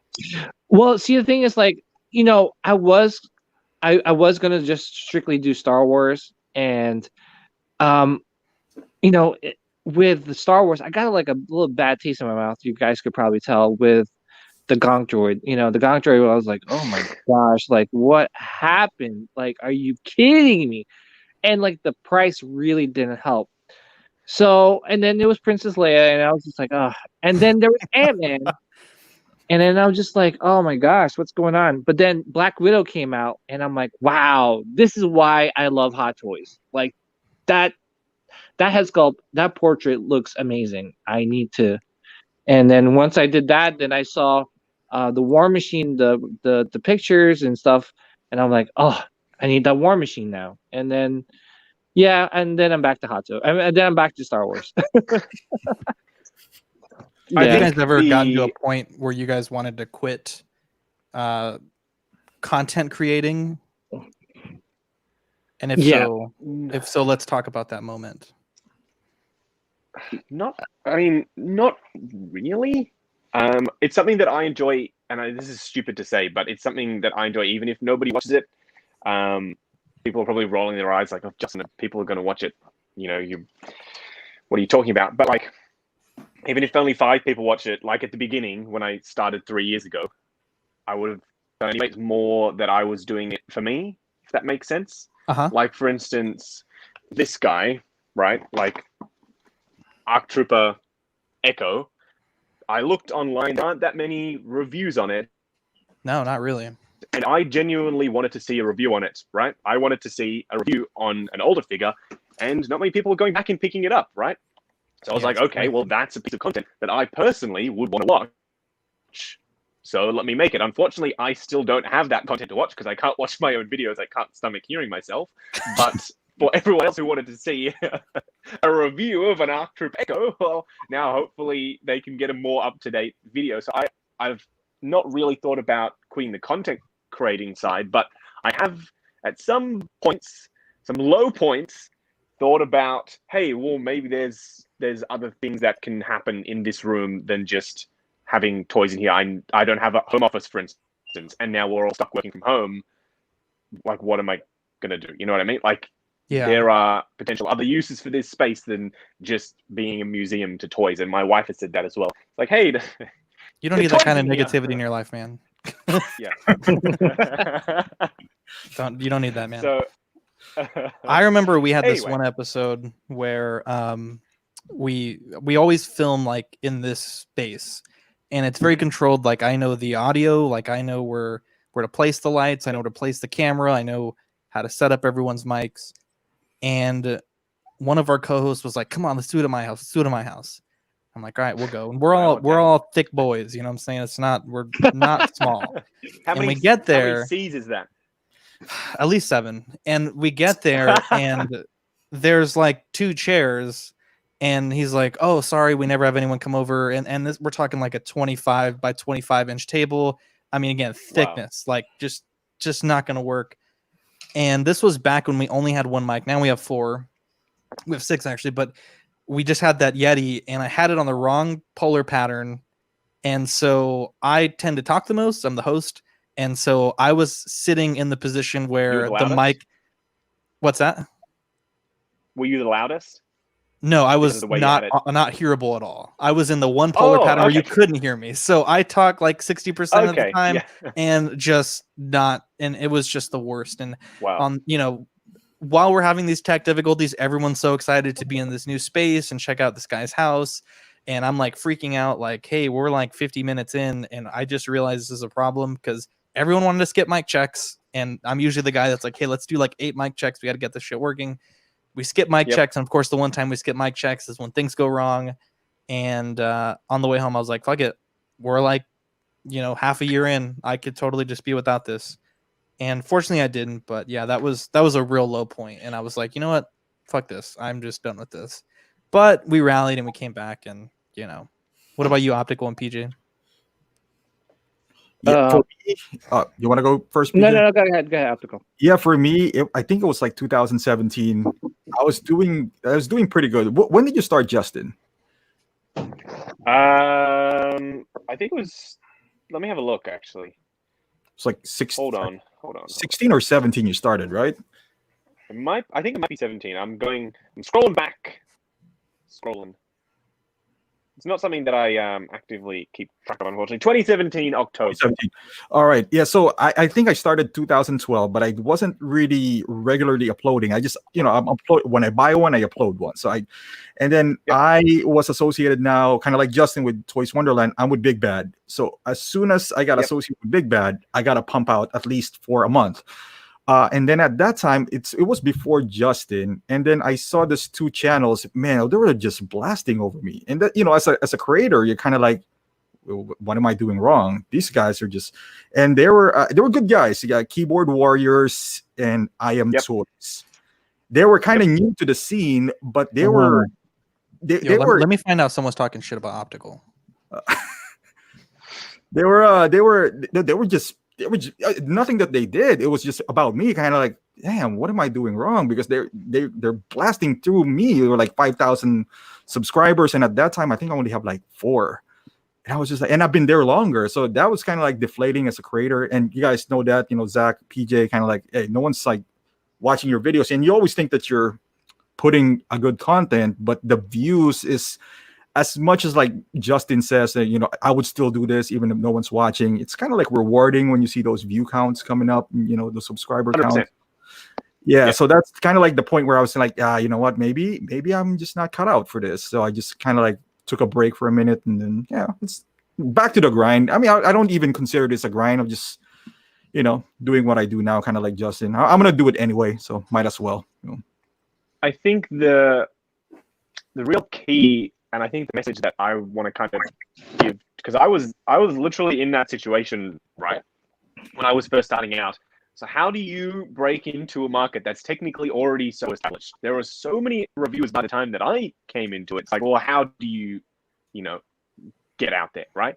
And I think the most important thing is, or was at that very moment when I started, was getting the stuff super early. And that meant, unfortunately, a huge commitment on my part with spending a lot of money. And at the time, the key thing was, though, I wasn't getting this stuff. I was already getting this stuff early before I started the channel. So it wasn't, I want to start a channel, then, what do I need to? It was, oh, okay, I'm already doing this. And this seems like a key success criteria to make your channel, get out there. I may as well start it. So I did. And then there were opportunities to partner with other companies. But I think the key message for me was, and I would always go back and ask them, well, how quickly can you get the thing? And they were like, oh, okay, well, it's not as quick as, and I was like, okay, well, unfortunately, even though I am going to be spending more money going through, at the time it was Tim Cent. And then I started going through Eric Lee. Even though it was going to be more expensive, I knew that in the long term, it would pay off. And I think I feel comfortable now saying that it has sort of paid off. Then again, I'm sure there's still some growth that can happen. But the key is obviously picking the right person to partner with. And even today, I'll have companies, like there's a local company in Australia called Culture Shock Collectibles. And they messaged me and saying, hey, I wish we could do more with you, but we just don't get it quick enough. And I was like, okay, well, like, okay. I was like, okay, yeah, bit of a weird one, but it's that sort of thing. So there are key success criteria, like getting it early. You also need to feed the analytics engine, if you will. So there are certain things that I'll do in the title and in the description and in the tags that will put and I know I'm probably preaching to the choir. You guys all know what I'm talking about. That'll help your videos rank better. And some people, like even really well-established YouTubers in this field, in this niche, don't do that. And I'm like, why? You're literally not helping yourself by naming your video that way, if you know what I mean. Yeah. Yeah. For me, it was one of those things where, when I first started, I was just kind of like having fun with it. And I started, like, for me, like, I'm audiophile and videophile. So like, I didn't know any better in the beginning. I was shooting with my phone, and I didn't know how to color grade with my phone or anything. I had like a crappy Galaxy S7 and my audio sucked. Like, you could barely hear me. But I mean, I did some research and I tried to get better. And one of those things what was discouraging is that it's one of those things where you put so much time into a video and then it just doesn't get the views. And for me, it was like sometimes it was deflating because you work so hard, and this is like you only got like 200 views. So there's been times where I put out some content and I'm like, oh my gosh, like that didn't do anything. And you work so hard and you film so hard just to put out this great content for your subscribers, for your viewers. And it's one of those things where like the YouTube algorithm just doesn't like your just doesn't like your videos. It doesn't like promote it. So that's discouraging. And at that one point where I have 3 kids, and I was just telling myself, like, man, I can't be doing this. I can't be like, spending all night filming and editing. I gotta go to work in the morning. I'm always tired if I do a video the night before, and I come home, I want to, like, take a nap, but I got take care of the kids or take them out to like their activities like sports or something. So there was a time in like where I was just super busy and I was just like, man, I can't do it. But what really got me through that was like the viewers, the positivity, the comments.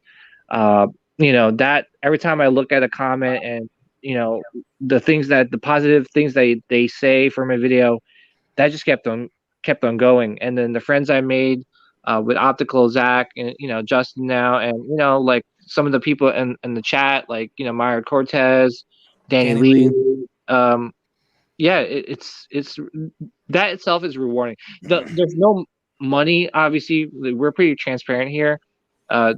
There's no money involved, so we're doing this for not only for us but for the viewers, for the subscribers. So that's what got me through, like, that little big hump that I went through. So I think with Justin though, I think Justin, you're big enough that you don't really need to work. I mean, get the figures early, in my opinion. That I think you would have people watching your videos even if you get it 5 months behind, 6 months behind. I think you're big enough that I think that's the trap though, because like we'll take a look at Shadimus Prime and Optobotomus, right? They're way bigger than me, and they'll now get it later.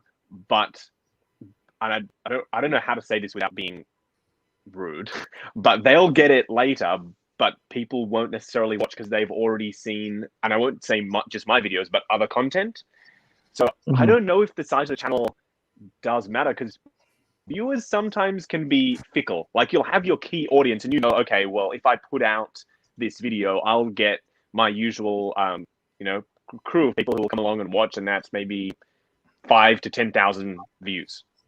So if I do a little bit later, then probably that's still going to happen. But for instance, let me talk about a surprise one that surprised even me. Say, for instance, the third-party Joker figures. So I was relatively early on them, and now those are in the top 5 videos in terms of views of my entire channel. But if I was later, then perhaps that might have not been the case. So I think being early is always going to be a key, at least for me. And I've technically made that sort of commitment now. So True. people will be like messaging me the day something comes out, like, hey, where is the review for, X figure? I can't wait. I've been waiting so long. I need to see it now. And I'm like, well, it just came out today, so it's going to be a couple of days. So I kind of, I've made that commitment now. And I, me as well, I wouldn't be able to wait. Like, as I said, before the channel happened, I was buying them early because I'm that type of person that's like, if I can get something express posted and have it tomorrow, or save the $20 and have it in 2 weeks' time, I'm gonna do the express post because I'm impatient and I need it now. Yeah. That's why I always say that I give it up to you, because you stuck with this model that you're doing, man. It is costly. Yeah. I thought it wasn't sustainable when I saw you first pumping this out. I think you started like 2018. I was just like, man, how long can you do this? Because I was supposed to work with Philip, because he messaged me back then. He was like, he was just like, hey, you want to do it? But I was just like, I can't sustain it. I might pump out 1 or 2 videos, but I just I just can't sustain it. And I was just like, well, I'm already tied up with Big Bad. So I'll do it this way. But I initially thought you'll do it for like a year and then stop once you get, like, let's say 50,000 subscribers or so. And then that would save you money too, but I mean, commitment, man. I applaud you for that. I'm gonna keep it going. And also, having received that first email, I assume it was copy and pasted. Same thing was sent to me from Philip. Know that what was on offer was not free figures, and was not a kickback on purchases. I'm still got that same deal with him. I don't get any free figures. You are getting accused of getting free figures, and I got the email. And I told, it's not free. You're just not. You get a deal when shipping it, or when they line up. Yes. You get a deal, but it's not free. The 100%. I pay for the Hot Toys figures. I pay for them. I can tell you, my bank account knows. I know. They are paid for. Yeah. See, the thing for me is, like, I do get some of the figures early and stuff, but for me, like, what really kind of like hurts, like, for Optical, he does figures and a lot of like video game like stuff, NBA figures, like that really got him on the map. Justin, you do a lot of 1/6 scale stuff. Zach, you're consistent with your live streams and your talk shows. So everyone has a niche, but see, the thing is, my problem is I don't have a niche. Like, I love everything. Like, it's one of those things where I love pop culture, and I love the collectibles, and I love video games too. So like my channel is like, that's why I like, one of those things where I was asking the viewers too, like, guys, like, what, I was thinking about renaming my channel because I want it to be a little bit more niche, a little bit more. It's one of those, like, what does my channel have to offer, And I was listening to, like, I don't know, randomly to some YouTuber, I think Think Media TV or something like that. And the one thing he was like asking is like, there's a lot of channels out there. What distinguishes you from other channels? What makes you so special? And I think that's what hit me the most. Like, everybody knows, like, for 1/6 scale figures, Justin, you are like the top channel. Like, everyone will go there. Love him or hate him. Yeah, I mean, like, honestly, you are like, and it's not. I'm telling you the truth. Like, you are like by far like the top channel for 1/6 scale figures. And I think you do some like non 1/6 scale figures once in a while, right? Yes, actually, I just want to quickly talk about the thing about you have to pick your niche and what makes you different. When I first was starting out and I was first chatting to Budget Stark because I'd met him in Hong Kong, he asked me that very question: "What makes you different?" Right? Like, he was doing the thing where he weighs the Iron Man figures and he's in Hong Kong, so he'll get to soon. What was my key thing? And I was like, oh, it's a very good question. And then I was like, okay, well, some people do the unboxing videos, some people do the reviews, and some people do the comparisons, blah, blah. Why don't I just bring it all together? And then that was going to be my thing, right? And now I've kind of made it my thing. But yes, I don't just collect Hot Toys, surprisingly. I collect figure arts, Dragon Ball figure arts. Hey. I collect Power Rangers stuff, Lightning Collection. I collect Transformers Masterpiece. I have the entire line, Beast Wars movie and G1. And also I've got the... Yeah, so there are other stuff. And I tried doing Power Rangers and Transformers reviews. I did them in the same style that I do all the rest of my videos. And they got like 4 views, right? Yeah. So because you're right, you need to be in your niche, otherwise it just doesn't connect with the audience that you've already established at the start. If you set that sort of precedent, like, okay, well, you're going to see Dragon Ball and you're going to see Transformers and you're going to see Hot Toys, you're going to see all sorts of toys all together, then you build that viewership based on that. But if you've got an established viewership of Hot Toys review watchers and then you bring out a Transformers figure, they're like, what the heck is this? Like, I didn't subscribe to this guy for this. And then that's why I only had like 4 views on my Transformers video. So I just took it down. Nobody's interested in seeing it.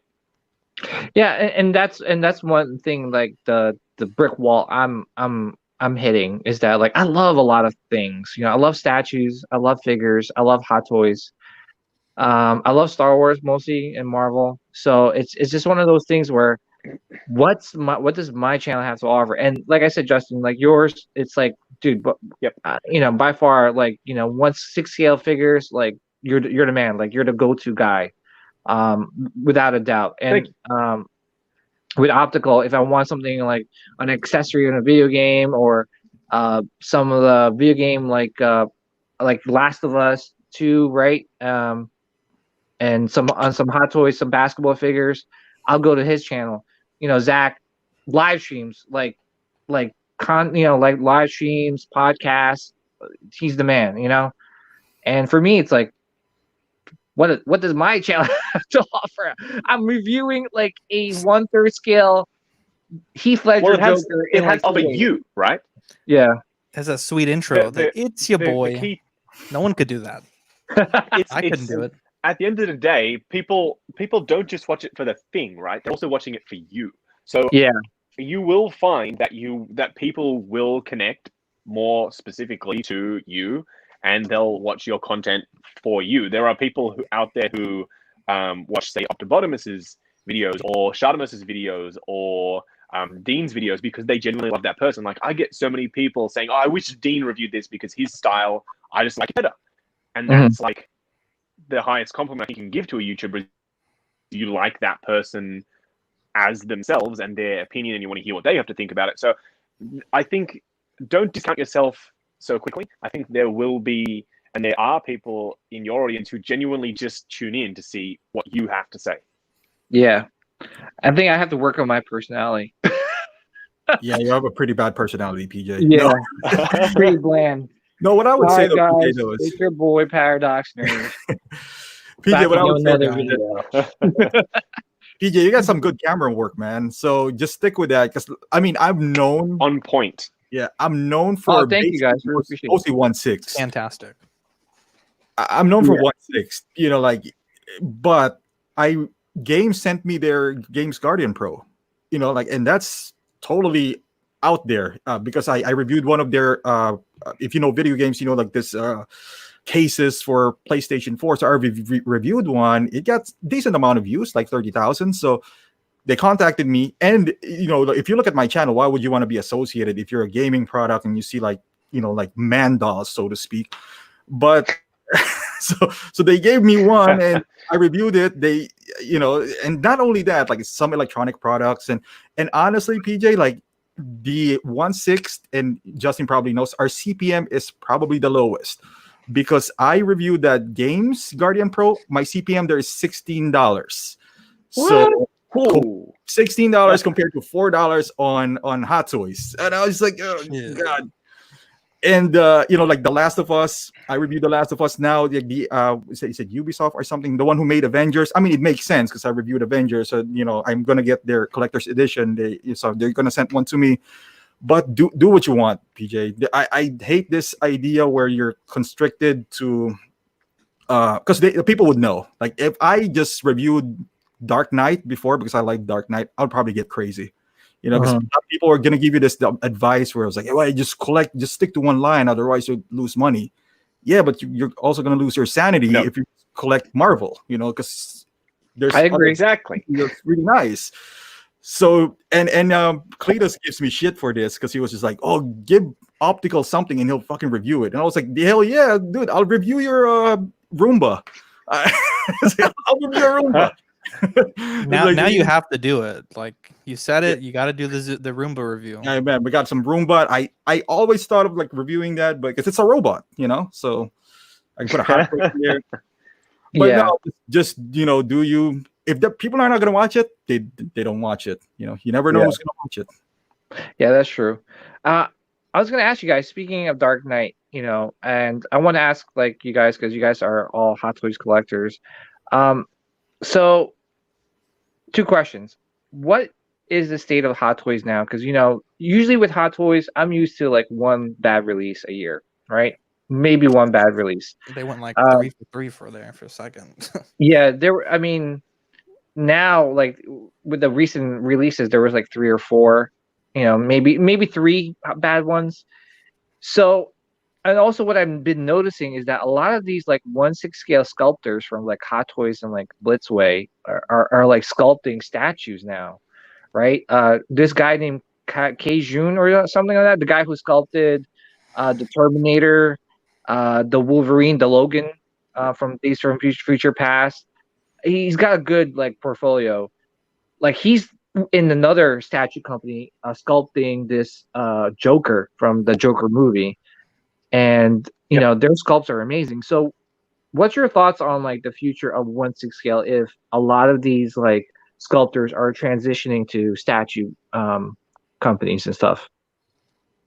I mean, there's always going to be talented people out there that are looking for work, but I think the big thing with Hot Toys is they're going to eventually price themselves out of the market. I mean, there seems like the price is going up. The quality is staying approximately the same. I mean, I know a lot of people that if a regular Hot Toys gets to like $300, which they're trending that way, they're going to stop collecting. I know one person, in fact, that has stopped collecting because the prices just continue to go up. So I don't know. I think the key, and it's very important to remember, and I keep trying to say it, is that Sideshow and Hot Toys are 2 very different entities, if you will. And I'm going to speak some business talk, but Sideshow is the one who is raising prices stateside and, of course, across the world.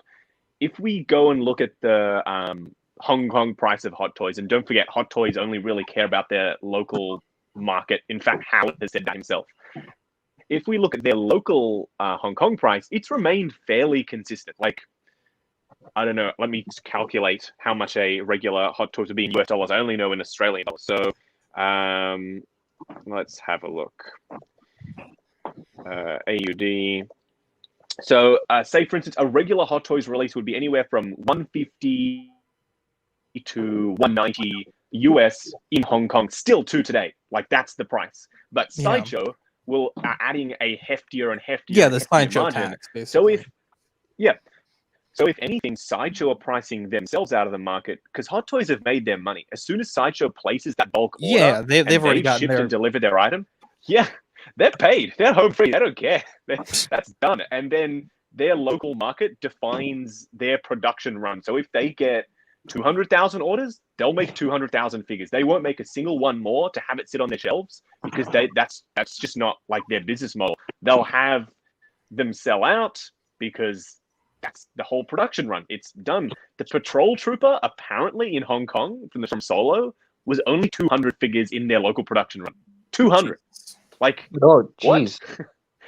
Yeah, but to make it feasible, when Sideshow purchased, I don't know, 10,000 or how many they purchased, that offset the cost of their local one, but they've still made their money at the end of the day. Whether or not Sideshow sells out, that's Sideshow's problem. Howard's like, I'm done. I've made my money. So if anything, Sideshow is pricing themselves out of the market. Yeah, and that's true, because it's starting to become more appealing for us to look into those people Yes. that you buy from. And I think that's where Exactly. the bubble's going to burst. And I don't know if I should necessarily go too much into this, but there are conversations about proper online resellers being established with wholesale direct from Hot Toys in Hong Kong. Would be I amazing. don't know how that would compete with Sideshow, but those conversations are ongoing, and I can't say who. But they're that's working on in the background. They've met with Howard and have had discussions about that.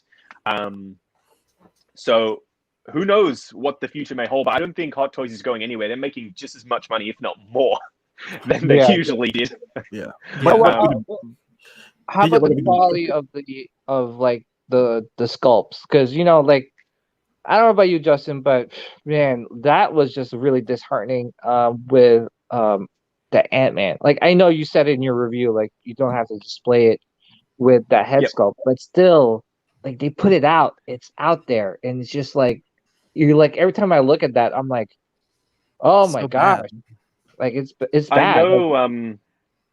I know people don't probably see it the same way I do, and they're probably saying that I'm painting it with an overly positive brush, but I don't see that head sculpt as a reason not to buy that particular version of Ant-Man.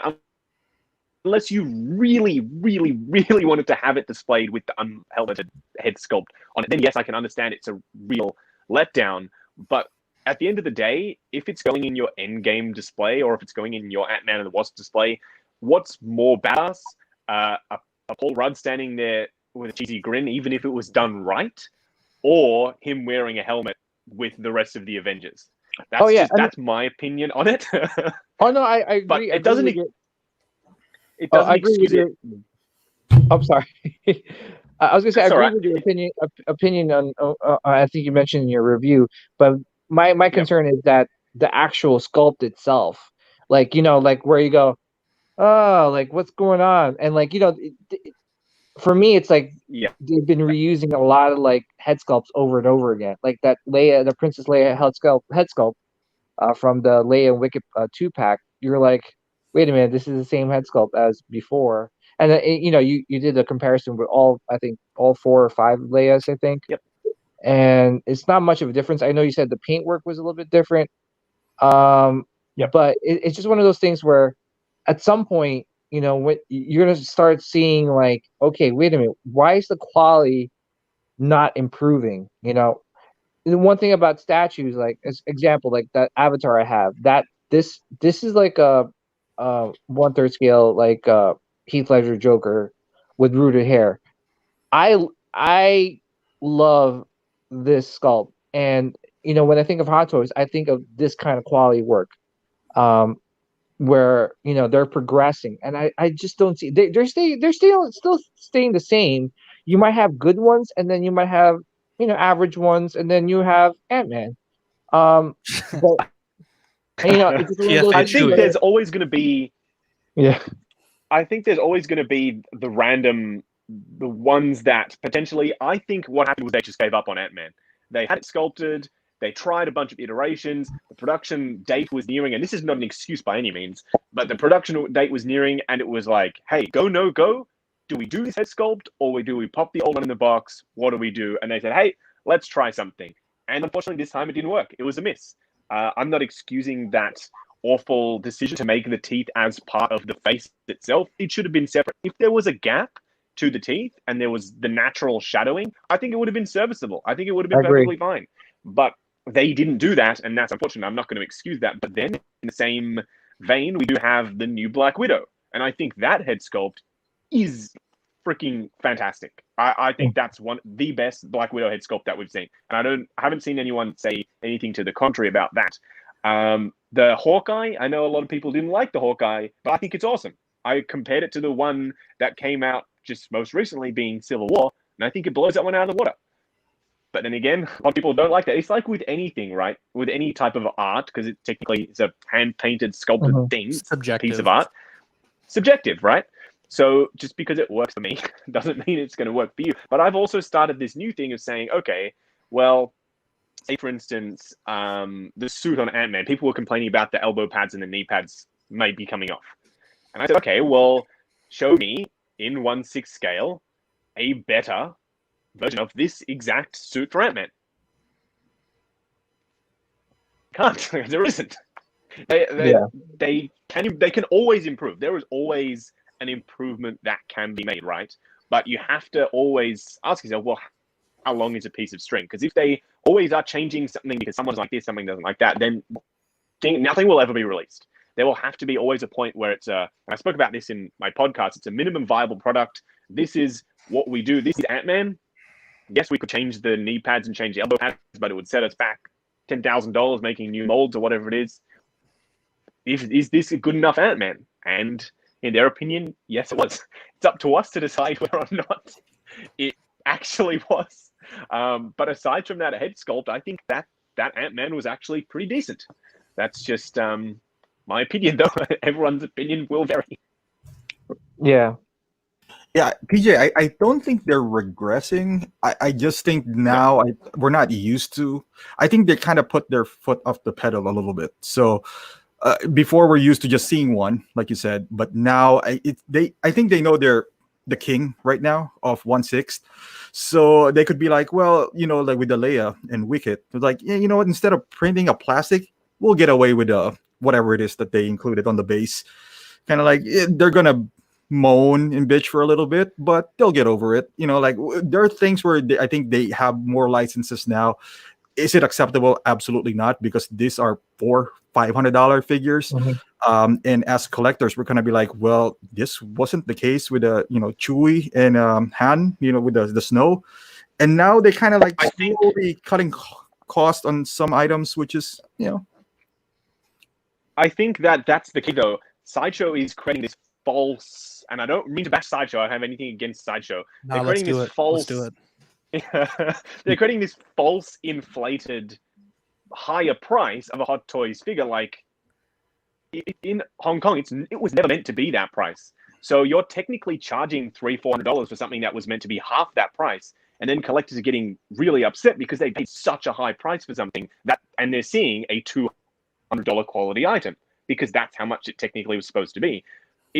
It's really not on, in my opinion, that the prices in stateside, especially, are going up so high and so quickly because the quality has remained the same and people are expecting more and more and more for their money because they're saying, oh, I'm paying more for this. Why am I getting the same thing that I got last time? Like, why am I? It totally makes sense, but I think that Sideshow needs to chill with the pricing because they're creating this false sense of, I think the best example of that was with the Child, because it came out with Sideshow, they were at like $350, and then they bumped it up to $375, and then the Hot Toys one came out and it was $410.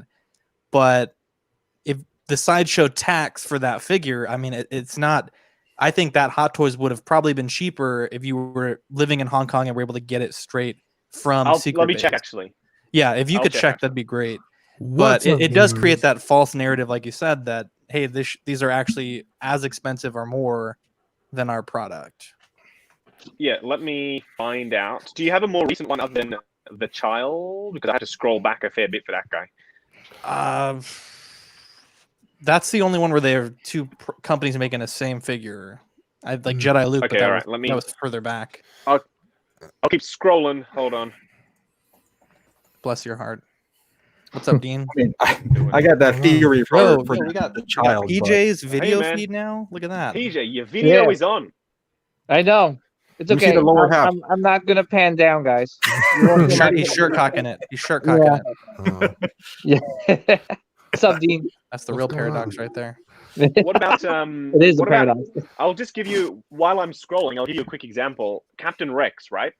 In Yeah. Hong Kong, it's $190 US. Wow. I don't That's know how crazy. much it is at. I don't know how much it is at Sideshow, but I'll pull it that's up. for a regular figure. That's pretty normal. 150 to 190. That's pretty Yeah. normal. So it's like Uh, 260. I think. scrolling. Hold on. Oh, that's nearing $300 figure. Like, you're $40 off. Do your shipping, then you're there maybe.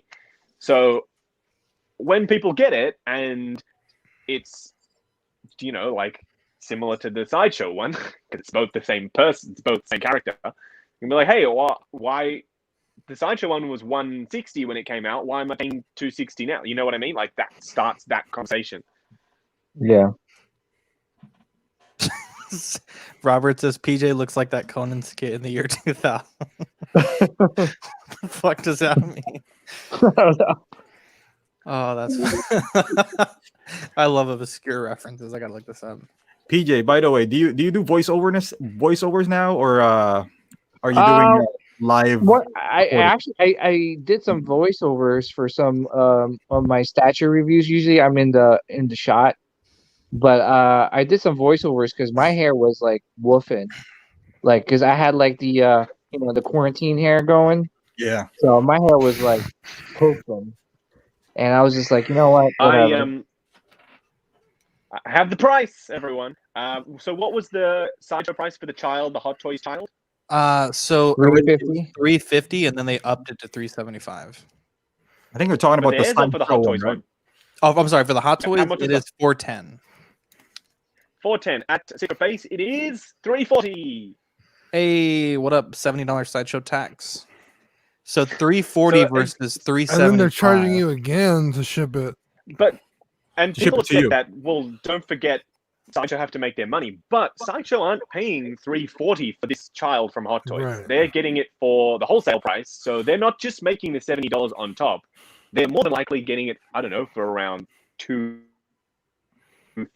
I would say that's a fair wholesale price, and then they're getting that margin on top, and then another margin on top. So it's a can of worms, that's for sure. Yeah, but if you think about it too, I mean, if you get it from Hong Kong, even if you get it for that price, it would come out like you bought it from Sideshow anyway, right? No, well, that's the thing. If Hot Toys was able to legally sell it directly for their secret base price, then that's the ideal situation. Right. Because I'm not trying to say that going through a Hong Kong seller is going to be cheaper than Sideshow, because most of the time it probably won't be. But if you were offered the proper Hot Toys price and you weren't, if you were living in Hong Kong, that's the price you would be paying. So that's the retail price for that item, if you know what I mean. Yeah. So I don't know why there's no petition that's like, hey, Sideshow, you got to bring the prices down, guys, because that's how you had it in your initial agreement with Hot Toys, was that you get it for a wholesale price, so that worldwide, just like Apple products, the price is going to be the same. But now it's going up. Yeah, it's getting out of control. Yeah, but I think it goes hand to hand too. Like I get it. Like Hot Sideshow needs to get their cut. We all get that. That's how business Big works. time. But like right at this point, Hot Toys, their hands are tied, and like as consumers, They our can't, hands they are can't tied. do anything. They can't do anything. And same with I us, think that our deal hands was are tied. signed- So unless you're living in Hong Kong, I suppose. But I think, yeah, exactly. I think that deal was signed in perpetuity, so I think there's not going to be a change unless someone on either side wants there to be. So I think that for the foreseeable future, that's going to be the only way, unless that wholesale agreement with some sellers over in Hong Kong actually does pan out. Then potentially we might be seeing some upset, but I don't know if Sideshow would allow that to happen. And again, they don't control the Hong Kong market, so it's not really a choice. So I don't know, but it's a lot of misdirection there. A lot of people think, well, Hot Toys is raising their prices, but actually, and unfortunately, it's Sideshow. Yeah, but kind of like indirectly, because we have no choice. We kind of that's where we kind of have to put the blame on Hot Toys, because you can make the argument that Sideshow is overcharging us. Why don't you bring it down a little bit? Kind of well, like. Let me put in perspective here, because I think this will ring home a bit. So, say for instance, a Marvel Legends figure in the US, how much does that cost? $20? Yeah. 20 to 25, depending. 20 to 25. Yeah. Here they cost 50 to 55. God damn, I would So- not pay $50 for Marvel. and Legends. God damn. That's exactly what I'm trying to say. If I go to my local Target, I have to pay anywhere from $50 to $55 for one Marvel Legends figure.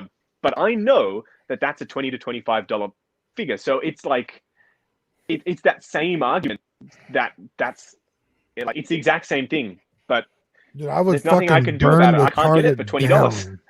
I would much rather pay $50 for Marvel Legends and get a Hot Toys for $180.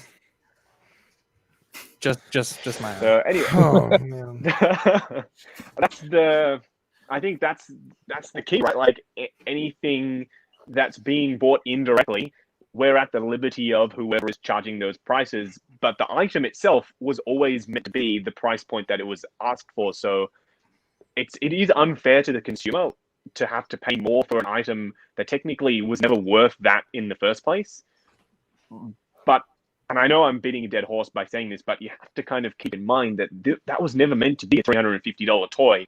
Therefore, that $350 expectation is not quite accurate. Like, Okay, best example that's a good point. the best example I That's a can really provide good point. is these guys, right? You all know how much they go for, the Sideshow Arc Troopers, right? Mhm. You all know. 180 I bucks. have to say it. They like nowadays. I'm Oh, saying, nowadays, these now they're like guys- $700, $800.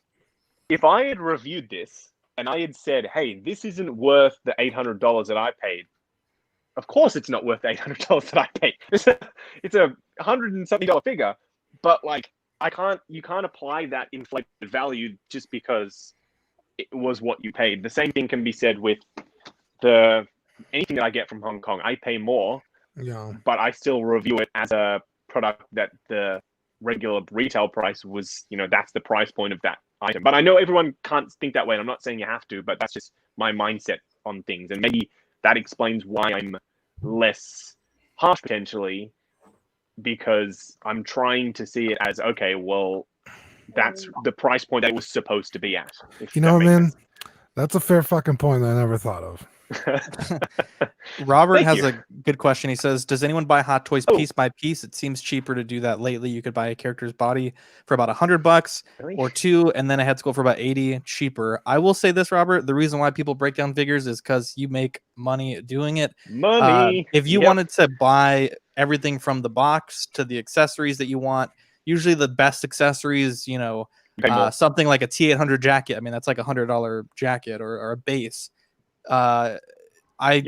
If you just wanted like the bare minimum, like an advanced suit Spider-Man, one pair of hands and the body, yeah, you could probably get it for a little bit cheaper than $230 plus shipping and tax.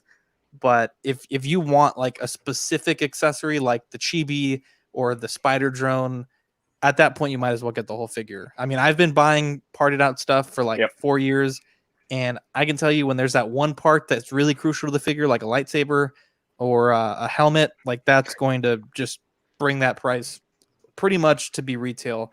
I know a lot of people that part out figures. I'm good friends with several of them, and they'll buy 2 or 3 figures and keep one and part out 2, and that will more than pay for the one that they've kept.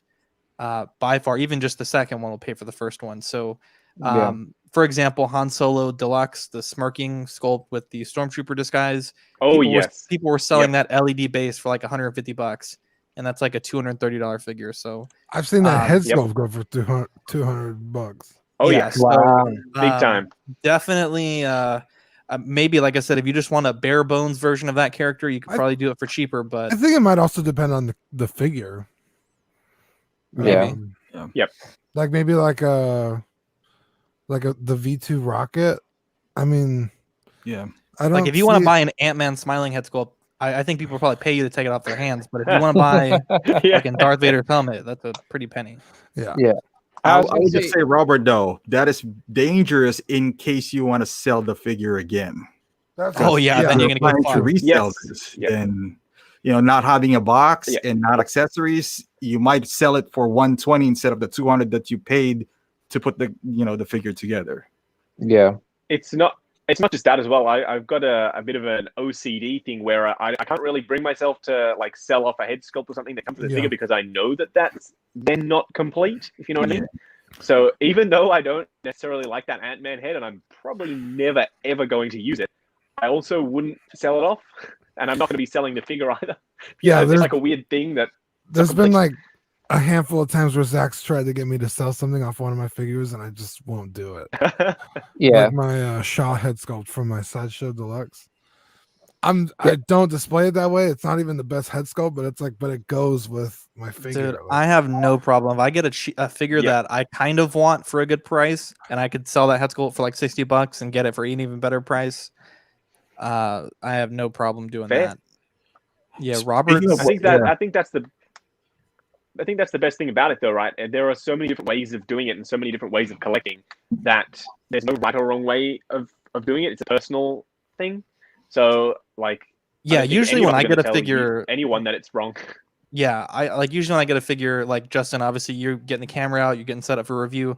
When I get a figure, I completely take it apart and I start, modifying it. That's just like how I collect.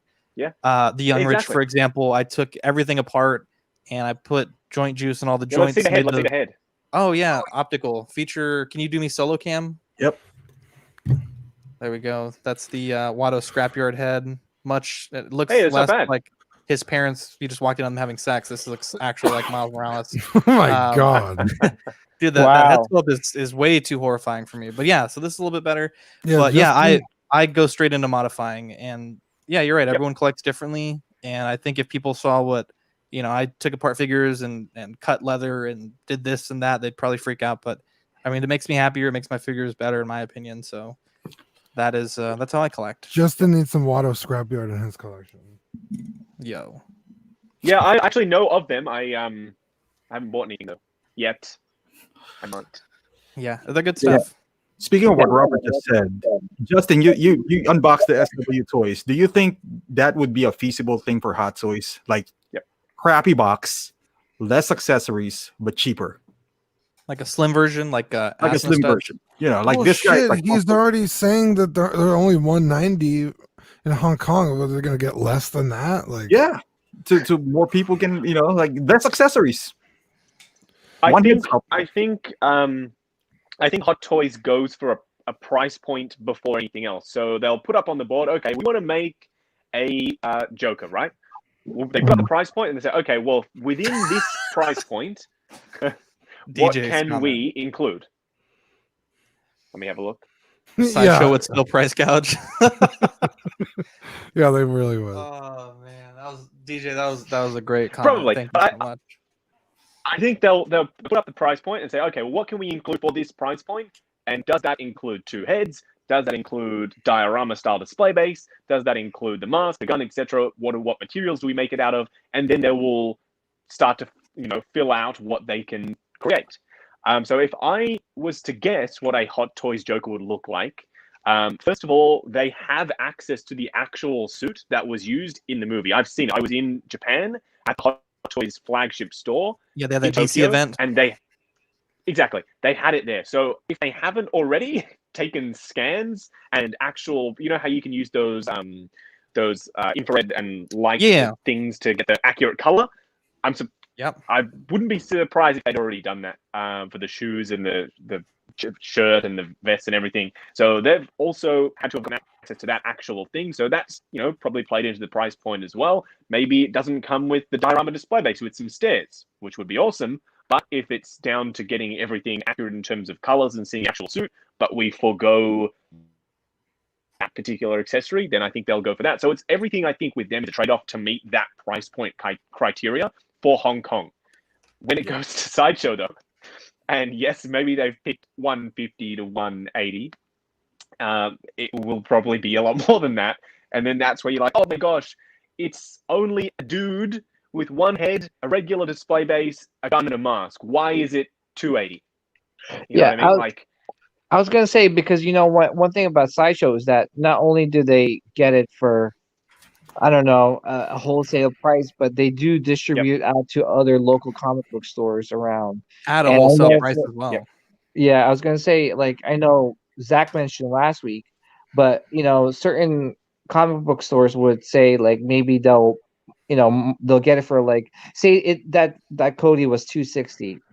Like, could the Yeah, local comic book my store local comic book stores would say, "Oh, we paid 260," and it's like, you really didn't, though. You're literally listed as a wholesaler on their website. You did not pay 260. Yeah, it would be like one. I'll they'll try probably and have it for, like, the Hong Kong price then, like 180 or I'll try 1. and do some digging.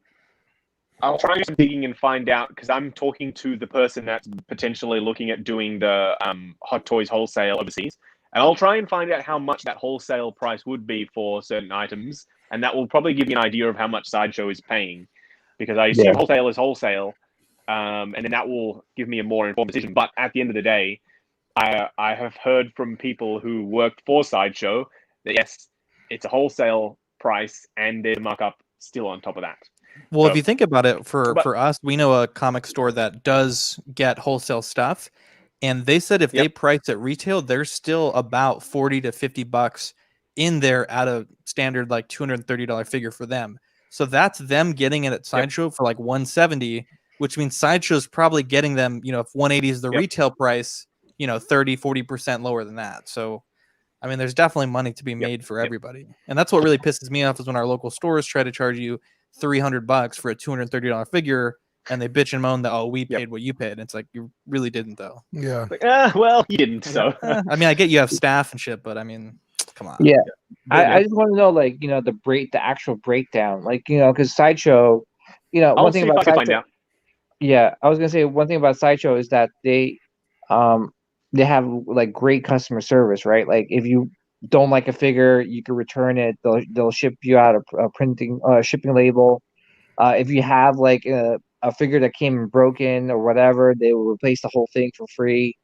So I just A lot want of to know, like, people, a lot of people do say that, but also in the same vein, in Hong Kong, where Hot Toys operates, and I assume if they were to operate their own, proper store that sold worldwide, they would have the same level of service. In Hong Kong, you can walk into Secret Base with your figure, and they'll give you a new part or new entire figure if there's something wrong with it. So it's like they also match that level of service over there, but then their prices are also cheaper. Significantly. Yeah.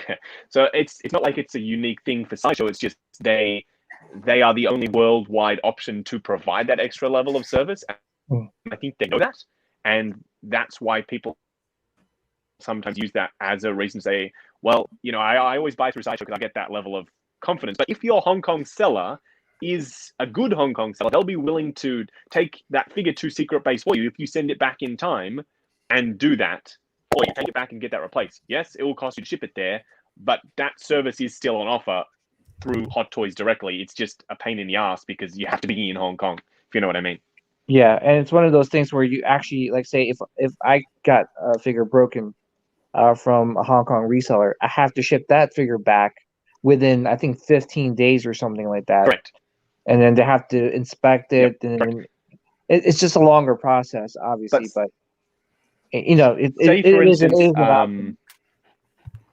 Yeah. Say, for instance, 3.0, that's a good one. They sell direct from Hong Kong at their same price in Hong Kong as it is in the States through 3.0. They sell directly, and their customer service and their warranty period, you fill out a form when you buy, say, Bumblebee. You fill out a form that comes in the box, and then that activates your warranty, and then you can get replacement parts or whatever sent to you directly from 3.0. I think that's the model that Hot Toys ideally would have gone with because it works for 3.0, and nobody seems to be complaining about the price of their deluxe scale line. super high I think quality, they're priced really and the well. price point. Yeah. Yeah, they're exactly about right because you don't have to go through a sideshow who's gonna raise the price. And I know it sounds like I'm attacking sideshow, It's okay. but I really. We all Dude, we all do it. We attack them on the daily. Oh really? I don't want to start any fights with sideshow, but I just there are certain things that like what we've been chatting about that I think is not fair to the customer, especially in this day and age where people like price transparency is there. You can literally go to Hot Toys secret base Facebook page and it says the price of all of the pre-orders when they are put up. Yeah. Yeah, but forget the business side. Just as collectors, would you buy an Ant-Man for 170 with no head sculpt? The box is just brown, no print on it, and it comes with hands. I wouldn't buy an Ant-Man personally A at slim any price down. point, but Yeah, if you say someone like Luke Skywalker, yeah, I'll buy that. Yeah. hell yeah. Yeah. I would love if it didn't have a head sculpt, that's fine. But I think the box is one of like the key things, right? The art box from a Hot Toys figure is like it's a bit special. You know, they've taken time, they've done it right. So I think the box is kind of a thing that needs to happen. But if it was just say, for instance, an Ant-Man, no building, no, I don't know, no stand. They give it a No, I think it has to include a stand as well. So if it was just figure, stand, and hands, then I'd be fine. I don't need the head sculpt or anything like that for that particular figure. But then again, there are other figures like the Justice League Batman that does include that head sculpt, and people have been asking for ages. And I would be like, well, you kind of need it. But I see your point. I see what you're trying to say. Yeah, it makes me think now, like, how much is that the 2-pack of the Java and the Gonk droid? Like, how much was the actual price in of, Hong Kong? In Hong Kong, you know, like. I'm I can tell you. Hold on. Saito is charging like 264 or something like that, or 270. I forgot. I'll tell you. So I'll do it's some scrolling again. Hold on. Robert says, "How about ESB Vader just the body? Then you got to buy the gloves though, and those are expensive. Just the body, then the head, then the saber." Yeah, Robert. I mean, to be honest, man, unless you're planning to not ever sell that figure, I mean, just I really wouldn't advise that. Yeah. Yeah, I wouldn't advise like just building one together. You know. Kev says, "Zach, are you collecting?" Also... Go ahead. I'm sorry. Sorry, I was going to say it also, like for instance, for Vader, some people don't necessarily want the most accurate Vader from A New Hope or Empire. They want to create their own version. Then I can kind of see it working. Like you want the cape from Rogue One, because in my opinion, that's the best cape. Then you want the helmet from the Version 2 and you hope that came in the Tarkin 2-pack. Then you get that. And you want his chest box with the silver studs on it. Maybe, I don't know. You want to make a perfect, in your own mind, version of Vader. Then the customizing, like buying the things separately kind of maybe makes sense. But if you're just looking to buy like Ant-Man and you go to one guy for the head and one guy for the body and one guy for the hands, I don't see that being a viable method of collecting, in my opinion. Plus the time to hunt for those. My goodness. Yes. Yeah, I think all of this could be broken down to character by character basis. Like what's good for one character may not be necessarily the best idea for the next. Exactly. Yeah. I think that's only viable for like Terminator, which has 2 head sculpts and already comes with a jacket. So now all you got to buy now is a body and the pants and shoes. But those shoes are expensive, though. The pants are super expensive. Yeah. There's a third party outfit set that I have in here somewhere. It's all outside the room. That has the it's just an outfit set for Terminator that I bought because my DX13's belt is completely flaked and ruined. So there are third party options as well. Don't forget. I think I froze, guys. Hold on, I'll be right back. No, we can hear you, PJ. What are you doing? No, my why is your shoulder moving? You're moving. We see you moving. Just one shoulder's moving. I saw a peen. Oh, there you go. I'm moving now. No, Pan down. you guys were talking, and you guys just like weren't moving. I'm like, what the hell's going on here? I wasn't moving at all. I was standing. So I thought this is like a Saved by the Bell episode when Zach says "time out" or something. So Justin, you said you love editing. Yes. Do you use Adobe or what do you use for editing? I'm firmly in the Apple camp. So I was iMovie, using baby. Final Cut Pro. Mm. No way. I was using Final Cut Pro before what I'm using now, which I don't know a lot of people know about, but it's called LumaFusion. Not sure if you've heard about that. Yeah. Anyone? No, I So haven't heard it. it's iOS. I'll see if I have a project file on here, but basically on my iPad or even on my phone, it's quicker to edit with this than it is on Final Cut Pro because I can manipulate the timeline. Yes, Like it's so in easy real to time. I edit. can scrub. Yeah. Like say for instance, here's my Loki project file. Like I can literally scrub through in like super speed. This is all freaking high res imagery, all raw, and the video is all 4K, and I can scrub through at that speed. Versus What app is that? On it's called LumaFusion, and Yeah, I can I have have the a- same level of. Sorry. Is that on your iPad Pro or? Yeah, it's on my iPad Pro, but I actually don't edit on there anymore. I edit everything on my phone. So I film on my phone, and then I directly edit on my phone and upload everything all from How one do you? device. Oh my gosh! How do you Yeah. edit on your phone? Because I like. Dude, I I don't edit know. on my Like, It's a phone. fairly It's really big not phone. that bad. It's really? really not 'Cause- that bad. Yeah. oh my gosh! It's like. Yeah, I don't You know. have bad eyes, man. Yeah, I was gonna say It's like a fairly big phone. I have like fat fingers maybe, so maybe that's why like I'm like I don't know. Like- I need two screens but- when editing. Yeah, I need my mouse and keyboard. Yeah, So- you need to be really in that mobile workflow. And one of the main reasons why I started the first time I ever edited anything mobile instead of on my Mac was when I was at San Diego. And I was trying to put the floor footage together. And I was like, well, I didn't even bring my Mac on the plane because literally between getting to San Diego and like deciding to go was like 2 or 3 hours. I was at work and I was on the phone with Zach. And I was like, hey, like I can come. I have the leave and work is quiet. Like, should I? And he was like, yeah, let's do it. So I went straight from the office home, packed a bag, and then went straight to the airport. So I forgot my Mac. So I was like, hey, well, how do I edit this darn thing? And that's when I discovered the LumaFusion, and then that like changed my whole workflow to fully mobile. Now, whenever I go anywhere, like to Japan, all I had to bring was my phone. That's it. Phone and mic, no problem. You guys are And now good. they've added a studio level mic, a 3-array mic on the iPad Pro, which is actually pretty decent. I can do my podcast from wherever as well. All I have to do is bring my iPad and I can podcast with a fairly decent level of quality. Obviously, it's not going to be proper pro level mic, but it's fairly decent over and above what you usually have. And all I need to bring is that one device. Yeah, I was gonna ask you, with is ACG HK still happening, Justin? Yep. Is it gonna? Yep, It's it's is still it going gonna be? ahead. Is it actually gonna be in the con, or is it gonna be like a virtual thing? No, it's fully going ahead, still happening. Ryan is going to be, I've gotten him press passes, so he's going to be going in the preview night the day before, and he'll be doing the same footage as technically we always do at ACGHK, and then I'll just be doing voiceover, and then I'll be putting up the footage. But yeah, it's still happening, 100% going ahead. So yeah, I thought that was weird. I didn't think it was going to happen, but yeah, it's still happening. Wow. Yeah, no, I was gonna say, I was like, I didn't think it was gonna happen. I thought they would do something like maybe.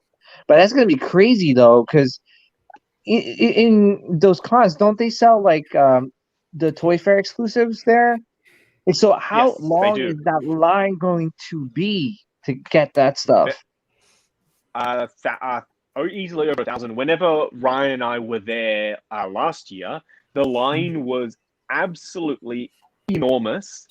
People literally not just in the con, but also outside just to get in. Luckily, with the press passes, you can just walk straight in. But like we saw people, it was easily, I don't know what it is in miles, but like 1 or 2 Ks long of people, like thousands and thousands and thousands of people in Hong Kong, because obviously they want the exclusives, right?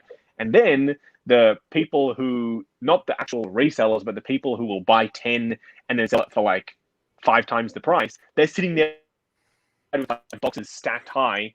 And actually, Ryan and I went up to them and were like, hey, can we buy?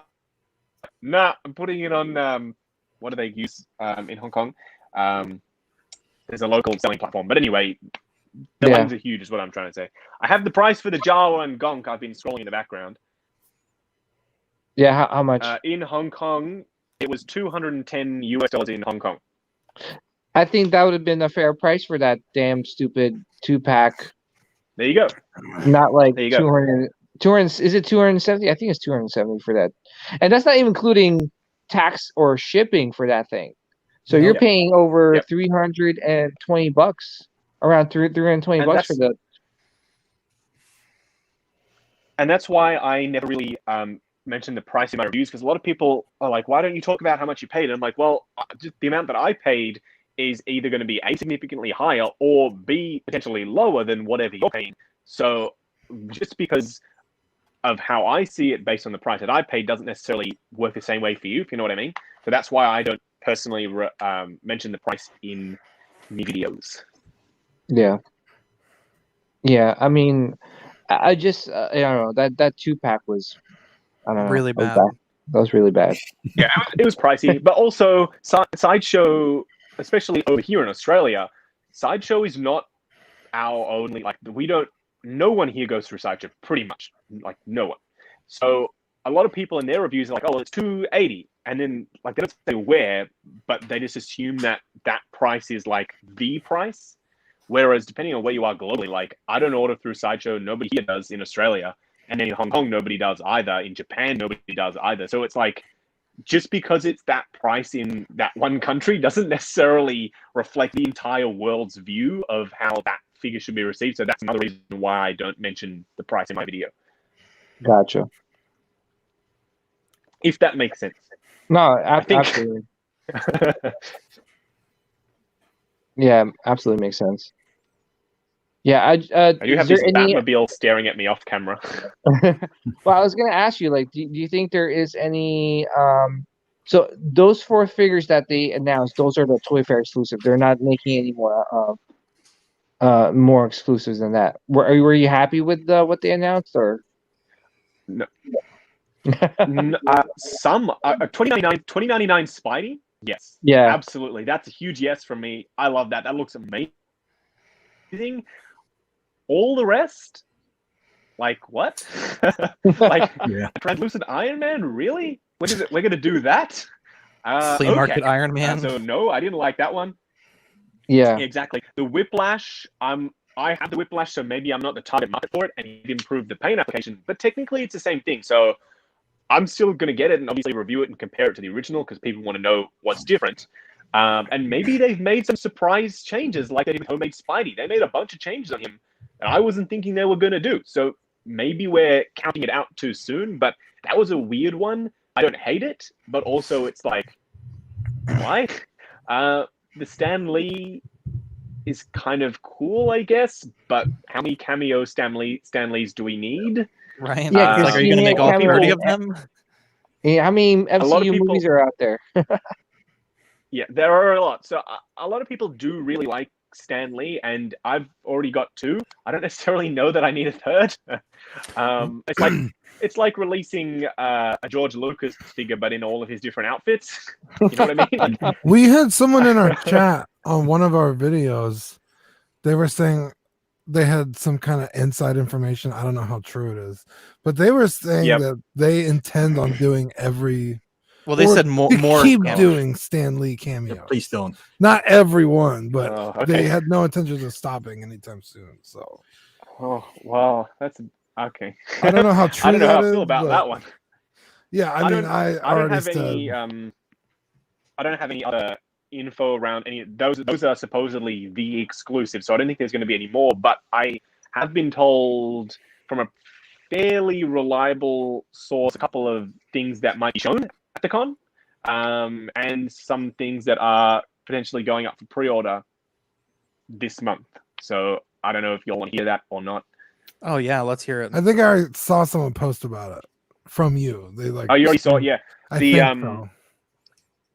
Apparently, this is from the person who's called the last 5 releases a couple of days before they've actually happened, including that Boba Fett, that Kenner style Boba Fett, which I'm actually quite excited about. So a cable apparently will be announced before the end of the month. And yes, that's the Josh Brolin Deadpool version. So hopefully it's going to be good. We'll see. this month's, I almost said this week, this month's releases, aside from Boba Fett, were supposedly going to be, and like I don't know how legit this is or not, but again, they've been fairly reliable before. The Remnant Trooper, Qui-Gon, the Mark 85, and there was one more that I'm forgetting. God damn, I should have. Damn, that's a quick had it turnaround ready on the to go, Remnant yeah. Trooper. Wait, which Super trooper? quick, but it's just a Rogue. The Yeah, it's Remnant just a one from repaint of the Mando, Rogue so- One. Yeah. Oh. Yeah. It's literally like I have a Remnant Trooper custom that I keep forgetting who made it because I got it off another local collector. But like, it's a fairly easy one, I think, for them to do. Just a Slap Rogue some One shit on Trooper, it. Yeah. paint on it, basic base, you're done. So I wouldn't. Yeah, I think that's fairly. Oh, Qui-Gon was the next one. Yeah, Qui-Gon. I can't believe they're doing Deadpool. I mean, Cable. It's been a while. It seems That's a- so late though. Like that's a Toys R Us already weird made a one. really good one. It's like why? I think that's maybe why. That's maybe why they're like, oh well, we may as well, because there is a significant lack of fresh media in the foreseeable future with cinemas closed. I don't know if they're still closed over there, Yeah, are they? they're definitely still closed. Yep, they're not. They were open here, but now they're closed again because we've gone into a new lockdown. So there's a significant lack of content. So if they're going to go back and reach into their back pocket and do some weird and wacky ones like Cable, then like I'm all for it. I think why not?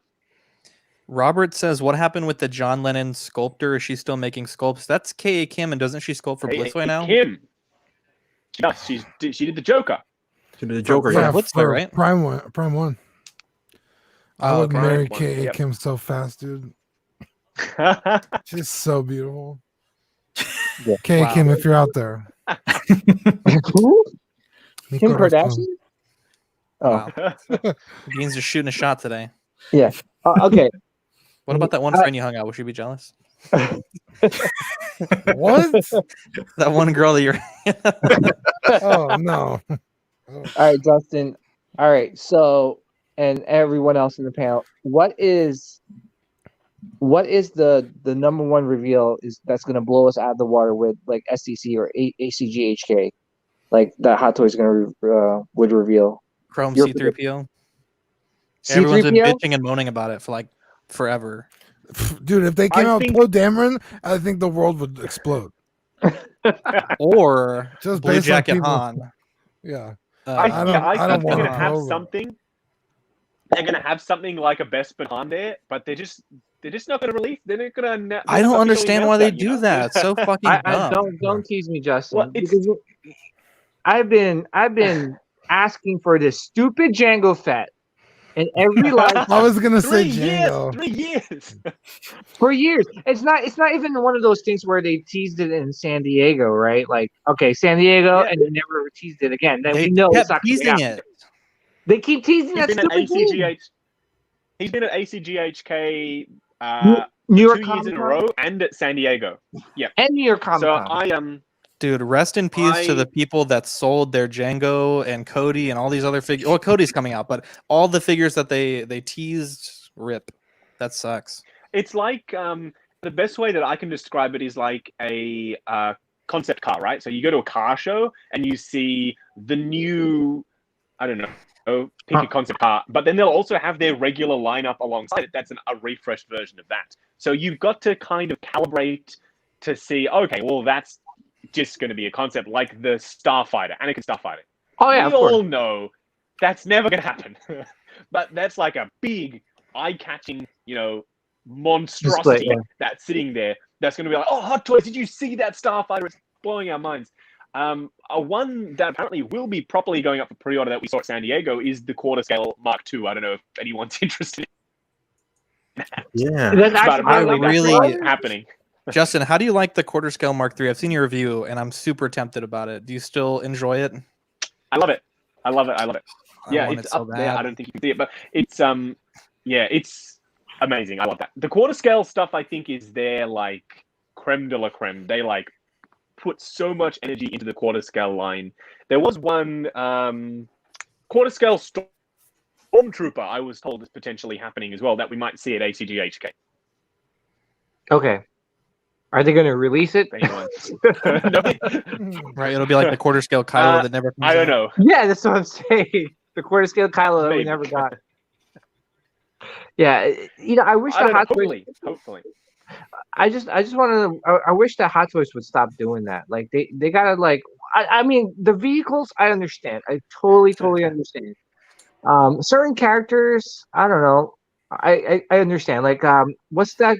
Captain Marvel's partner, Jude Law's character in Captain Marvel. Veers. Yeah. No. Yeah.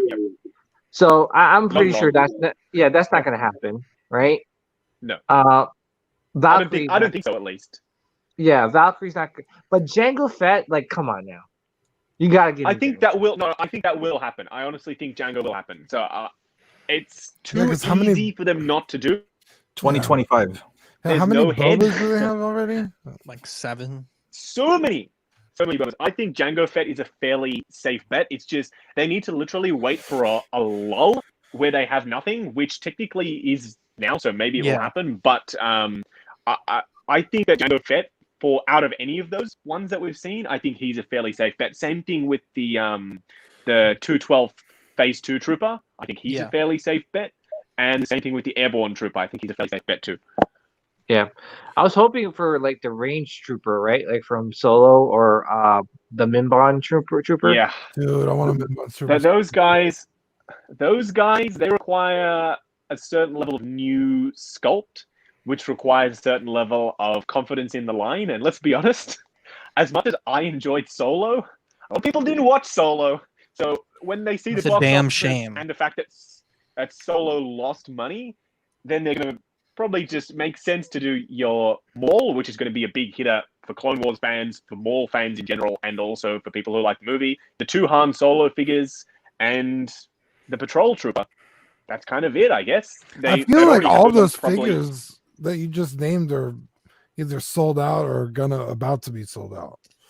Yeah, you missed it earlier. Exactly. Justin said the entire run for the Patrol Trooper was like 200 figures in Hong Kong. God damn. Yeah, that's why. Because yeah. Nobody likes Star Wars in Hong Kong. Like they literally Oh, that's true. They could give 2 shits about Star Wars. Oh, that. So actually, that's good because when I buy them day one, they're not like overly overpriced. They're cheap, right? Yeah, I'm like, oh, even in Hong Kong. As opposed to like, it's surprising. Forget that Mark 85. I'm not buying that day one. Like, are you kidding me? That Mark 85 is going to be pricey. I used to pay $1,000 per die-cast figure from Hong Kong. Yeah, that's how much it used to cost. $1,000. Like, what? Yeah, that's insane. Yeah, that Mark 85 is going to be like 1,000, 350 or whatever. Yeah, I think absolutely it's going to be pricey. Yeah, it's going to be super pricey just because it's the last. Well, yeah, the last Iron Man, like Mark. Yep. With Robert Downey Jr. in and it. Then the battle damage version is going to be like insane money. Yeah, it was like be like 2,000. I remember when that pre-order went up and people were remember I don't know if they're still lining up for pre-orders, but they are, before I did like Toys Wonderland or like Tim sent, like I still do day one. And he does it the old school way where he actually lines up and stuff and waits and like he said that the line for Mark 85 was long. I think that's why there was a lull for no new releases was because there was obviously restrictions on people who can be in a public space. Therefore, Hot Toys is like, oh, we're using this stupid archaic way of having people actually line up outside our building. We can't actually do that right now. Therefore, there was no new stuff announced for that period, but now they're obviously getting back into it. Yeah, I heard. Are they doing from what I heard like they were doing, like online stuff, like online for VIPs? Yes, for VIPs only. Oh, VIPs only. Gotcha. Is that like a Lego thing? You have to pre-register. Yeah. Yeah, Lego has the VIP system too, and it rarely ever works. It crashes all the time. So you get a 10%. You get a 10% discount if you're a VIP, but you have to be a VIP for certain things, like my buddy Ryan, who does the awesome picks. He gets a 10% discount on Star Wars figures because he's a Star Wars VIP. But there are like certain lines that you have to be a VIP of, and to be just an overall Hot Toys VIP, you can't get it anymore. It's like you have to be there at the beginning. Wow. Yep.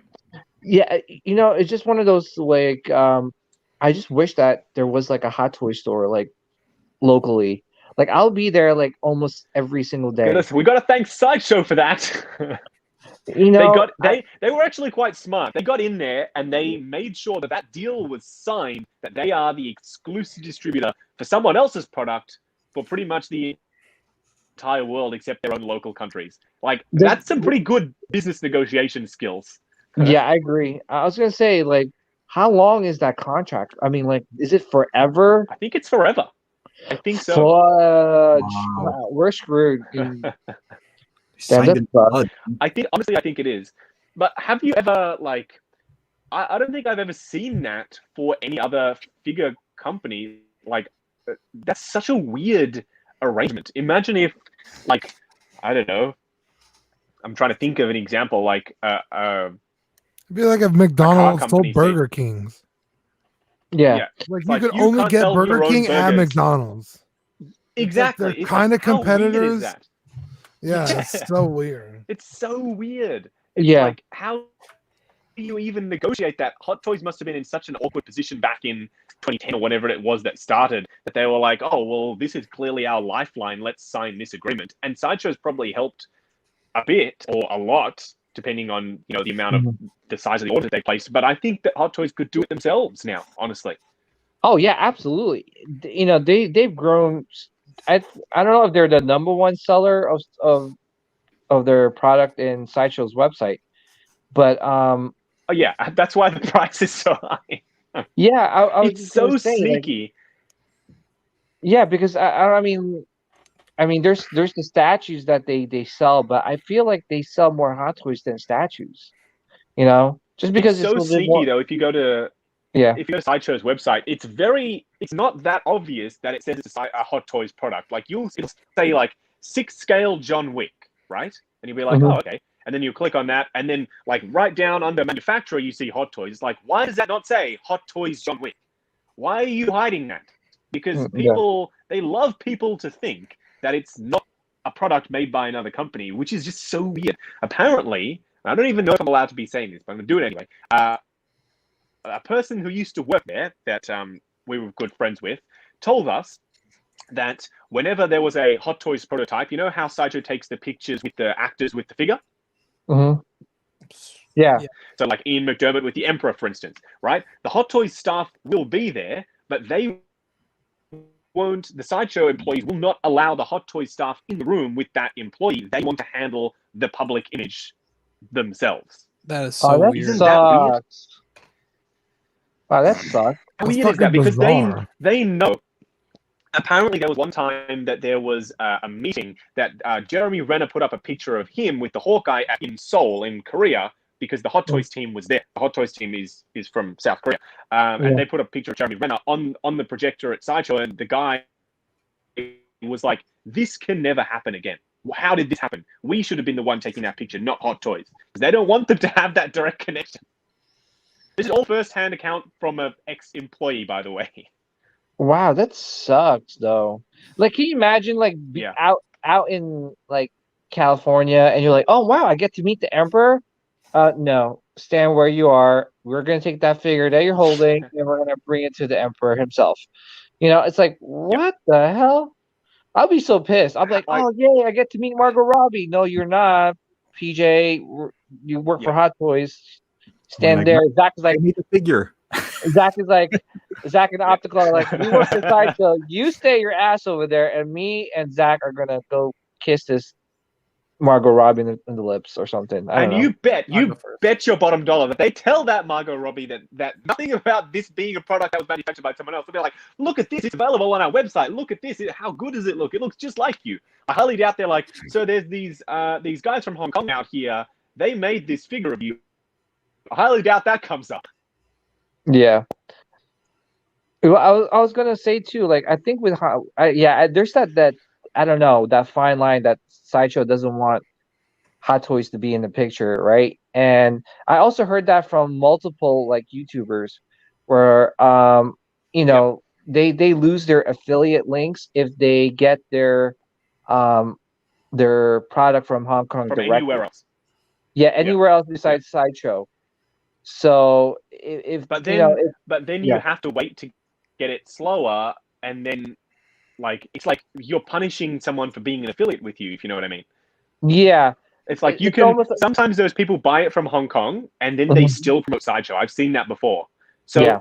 I don't necessarily see a problem with that because you're getting it early and Sideshow's getting the free promotion. But just the fact that they know deep down that it wasn't from them, it like gets under their skin, and then they're like, cancel their affiliate link. But it's like we're actually helping you by showcasing something that you literally cannot do and promoting you. Like it's so weird to me. Yeah. Yeah. And multiple YouTubers, I'm talking about like not like small channels. I'm talking about like the big ones, you know, like 200 to 500,000 Yep. subscribers. They're telling me that like, yeah, we can't buy you know, whatever because you know we lose our affiliate links or something like that. I'm like, what the hell?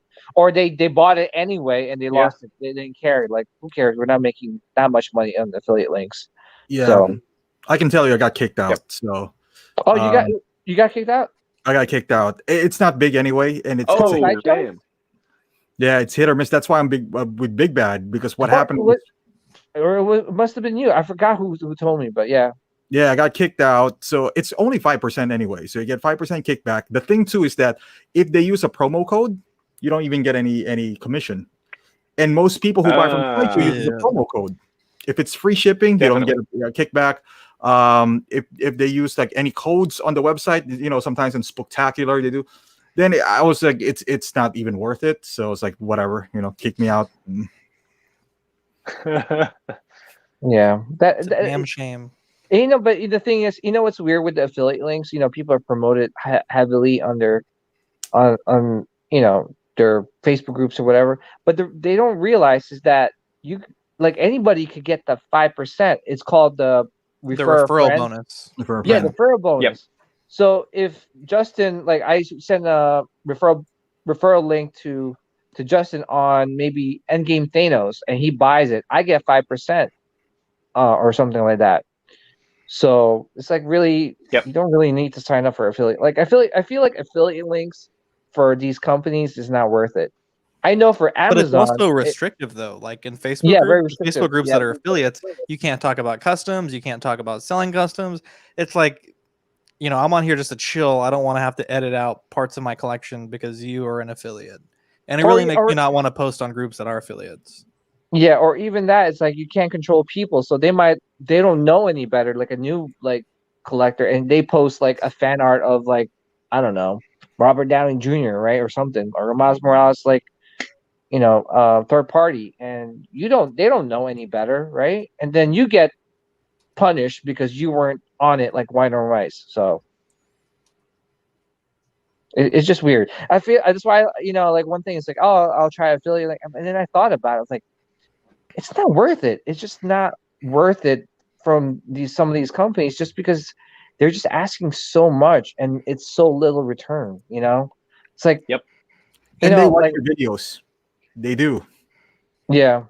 Yeah, if you don't mention their names like 3 times a month or something, it was like, well, you only did it twice. It's like, what?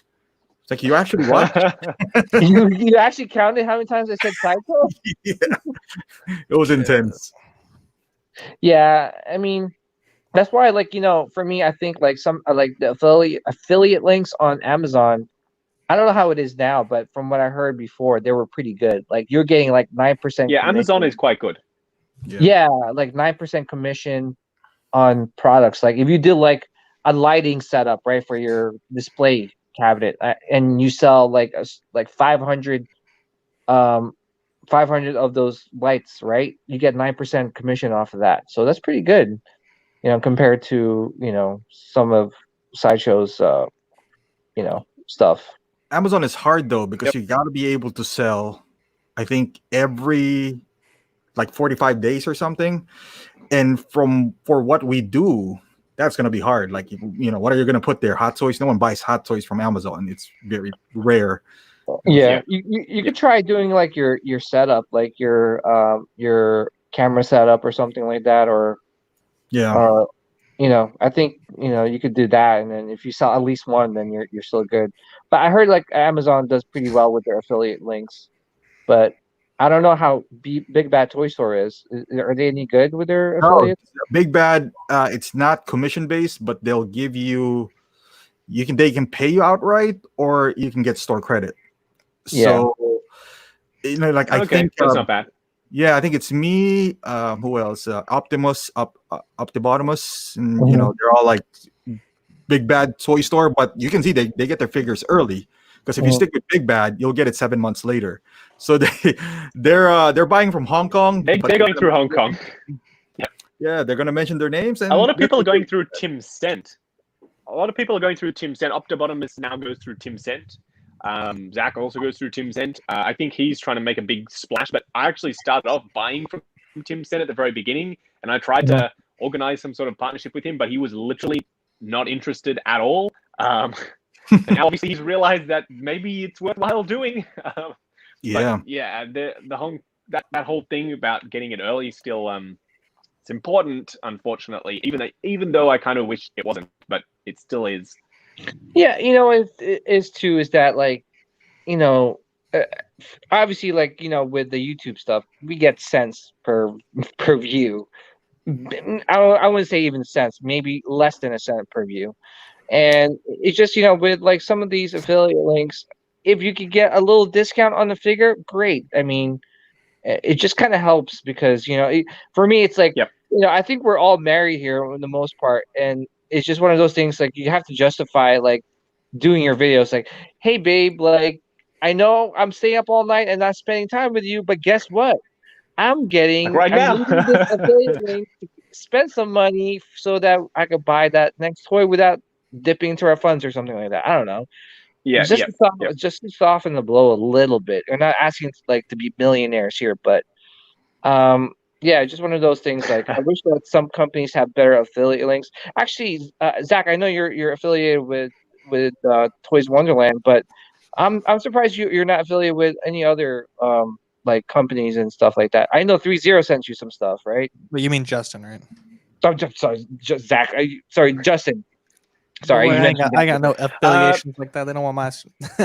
Yeah. Too negative. Yeah, we're too Yeah, mean. I'm partnered with Toys Online, but some people get confused at what that means. That basically means that for anything that's coming out of Hong Kong, they will either organize to get it for me so I can purchase it from them, or they'll organize a review sample like the 3.0.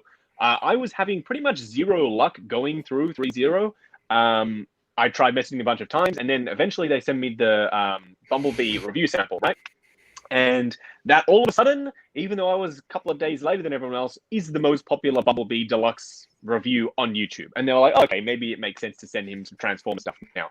And then a couple of months go by, didn't hear anything.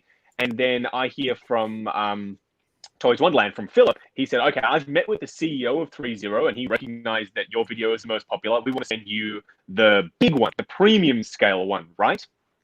And I said, okay, well, hold up on that because I've dealt with 3.0 directly before and I would rather deal with them myself.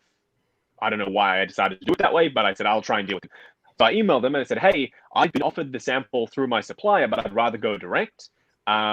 So I don't have to promote any sellers. I can literally just say, this is a product from 3.0. I don't have to do any promotion. And they said, okay, well, we're only going to send this to Transformers specific reviewers. We're not going to send it to you. And I was like, oh, okay. So I went through the supplier and I got the big boy, Big B. And even though, again, I was a couple of days later and big Transformers reviewers like Optibotimus reviewed this thing, and I tried to explain to them, this is not a Transformers product. It's licensed, yes, but it doesn't transform. Transformers buyers will not want this. It's for high-end premium collectors, right? They didn't get that. So then all of a sudden, my deluxe scale and my premium scale B videos, even though they were a couple of days later than the huge big Transformers reviewers, they're the most popular. And I'm like, yo, I emailed back again. There he is. I emailed back again and I said, so People's champ. do you see what I mean? You don't have to be a Transformers reviewer for this to make sense. I'm not a Transformers specific reviewer, but my audience, the people who enjoy watching my videos, are the, collectors who enjoy premium products, and that's what this is. Don't sell yourself short by sending it to someone who reviews $20 Transformers figures, and then that's the basis of their audience, if you know what I mean. Yeah. So I partnered with Toys Wonderland after those sorts of scenarios because it's so much easier now, even though I have to do promotion and people really don't like that I do promotion at the start and the end of my videos. I really hate it, but it's too bad. It's what I have to do to keep the channel running, and you can skip the intro and you can skip the outro, then there's no other mention of them at all. So it's not a huge issue, I don't think. But I don't really think it's a big deal. No, it's not a big I deal. We think have, so we have either. sponsor tags at the beginning and the middle, and we've never gotten a complaint about it. Yeah, I was They're gonna- so angry. They're like, he's sponsored by Toys Wonderland. He's so positive. Dude, one of the he has to greatest make it positive. One of the greatest things that's happened recently was when MaxNut called you out and you were like, Who the that hell's was Max? hilarious. Dude, that was like the biggest, like, they went in there horde, like Oh. this, and then immediately they backed down. It was fucking fantastic. As Oh, a yeah, third party, I was they- dying. I spoke to Max Nut, the guy Max Nut, and he is Maximum. he's rocker. He's like Maximilian Nuts. I couldn't. Yep, probably his name. But it's stuff like that that I would rather not have to deal with. So partner with Toy Wonderland. If there are review samples, great. They'll send me review samples like the that M Toys Peter Parker thing that they sent me. That's one of the ones that was a review sample and that was sent through. But like, I like having the one dedicated place where I can get pretty much everything. Even the Sideshow Child, they're going to be getting for me. I will be purchasing it, but even Sideshow stuff they can get as well. So Yeah. it's like I'm not cutting myself off from anything. In fact, I'm opening a lot more doors because they're in Hong Kong, so they can meet with 3Zero's CEO. Which, by the way, when they were organizing the Bumblebee, I was getting a little bit annoyed because the CEO apparently had to watch my video first before I could release it. So not only did I have to wait to get it later, but also he had to approve my video. And I was like, did they do that with any of the other reviewers? Yeah. You got to put it on unlisted. And he was like, well, no, they didn't. Also, yep, exactly. Also, they made me send a sample back. So What? Fucked up, dude. I didn't You get to didn't eat even that. keep the thing? But I caused a bit of a fuss, and I said, well, I literally said, well, I'm taking the video down if I don't get to keep the sample. And then Phil said, okay, well, they're not going to let you keep it. I'll send you one, and I'll pay for it myself. And then that's that. And I was like, okay, good, because Drama. I'm not giving them free. I'm not giving them everything like for free. And then also like you take the sample back where the other reviewers, Optobotomus, Had to keep it. P4, all those guys get to keep their sample and also didn't have to get their video reviewed. So I was like, what the hell? I don't. I mean, I guess that's cool. I mean, for me, I'll take anything, but it's still like, I just don't they realize? I don't know. Like, it's just so weird because other like companies, like I see on YouTube, like where they send products to YouTubers and they get to keep it. Like, I don't know, makeup videos. Like I see, like it's not like I watch it. And I'm not. I don't watch makeup videos. No, by it's the way. okay, PJ. I see your skin looking glowing. You don't have to lie. Do you guys like it? Because it's Mac. By the way, Yours, shout out to PJ. Mac. It's Mac, looking good. The lighting's on point. Yes, shout out to Mac. But I'm not Makeup. saying that they have to send me anything. I'm not saying that they have to send me anything for free, but I'm just saying for stuff like that otherwise I wouldn't have reviewed. Because if I want to review something, I'll buy it, right? If I absolutely have to review something and I really want it for the collection, I will pay my own money for it, and that's what I do for most of this stuff. But stuff like that I would never have usually bought, it's kind of a kick in the face to like send it to you and they're like, hey, you made that video, it's the #1 video for this product on YouTube. We want it back, but all the other guys get to keep it. I'm like, wait, what? Yeah. I just find, what it is? I don't know. Maybe, I don't know. Like, I don't know. With toy companies, it's just so weird. Like, they don't send stuff out. I feel like they hardly send stuff out, especially Hot Toys. Like, I figure, Barely ever. like Hot Toys, they don't care about marketing at all. Like, No, like Hot Toys will never send a reviewer a figure ever. yeah, and it's just so weird because I don't know. Maybe are they that cocky? They're like, hey, someone will buy and review it. They'll. I think they are. I think they are, honestly, because they know that it's like Tesla, for instance. They don't do any marketing. They have $0 marketing budget because they don't need it. They know that the people are going to buy the cards. People are going to do the video. Same thing with Hot Toys. They know, hey, we are the best. Which, like, Sometimes they have hits and misses, but most of the time, the baseline is they are the best. So, and they know that. Real quick, there's a rumor by JLab Studio on Instagram that just Oh. dropped that Iron Man Mark 1, Mantis, the cable that you talked about, and Scarlet Witch are going to be released soon as prototypes. Yep. I have heard Scarlet Witch. I haven't heard Mark 1 was the rumor for last year. I don't know if that's just come up again because, hey, new year. Yeah, we've heard that Mark maybe. 1 diecast is going to be a new version, and diecast is coming out as a prototype. But soon. like, what is going to be diecast? I'm looking at my Mark 1 now. So it's a normal true type body with fabric clothing with a couple of pieces of armor over the top. What are you going to make diecast? That armor, Like though, that the chest crispy plate? armor. Like what? Like a shoulder pad? Like how's that going to work on a normal body? And you can't put like proper Iron Man joints on it because it is just a normal like leather covered body underneath. Otherwise, it wouldn't be accurate, right?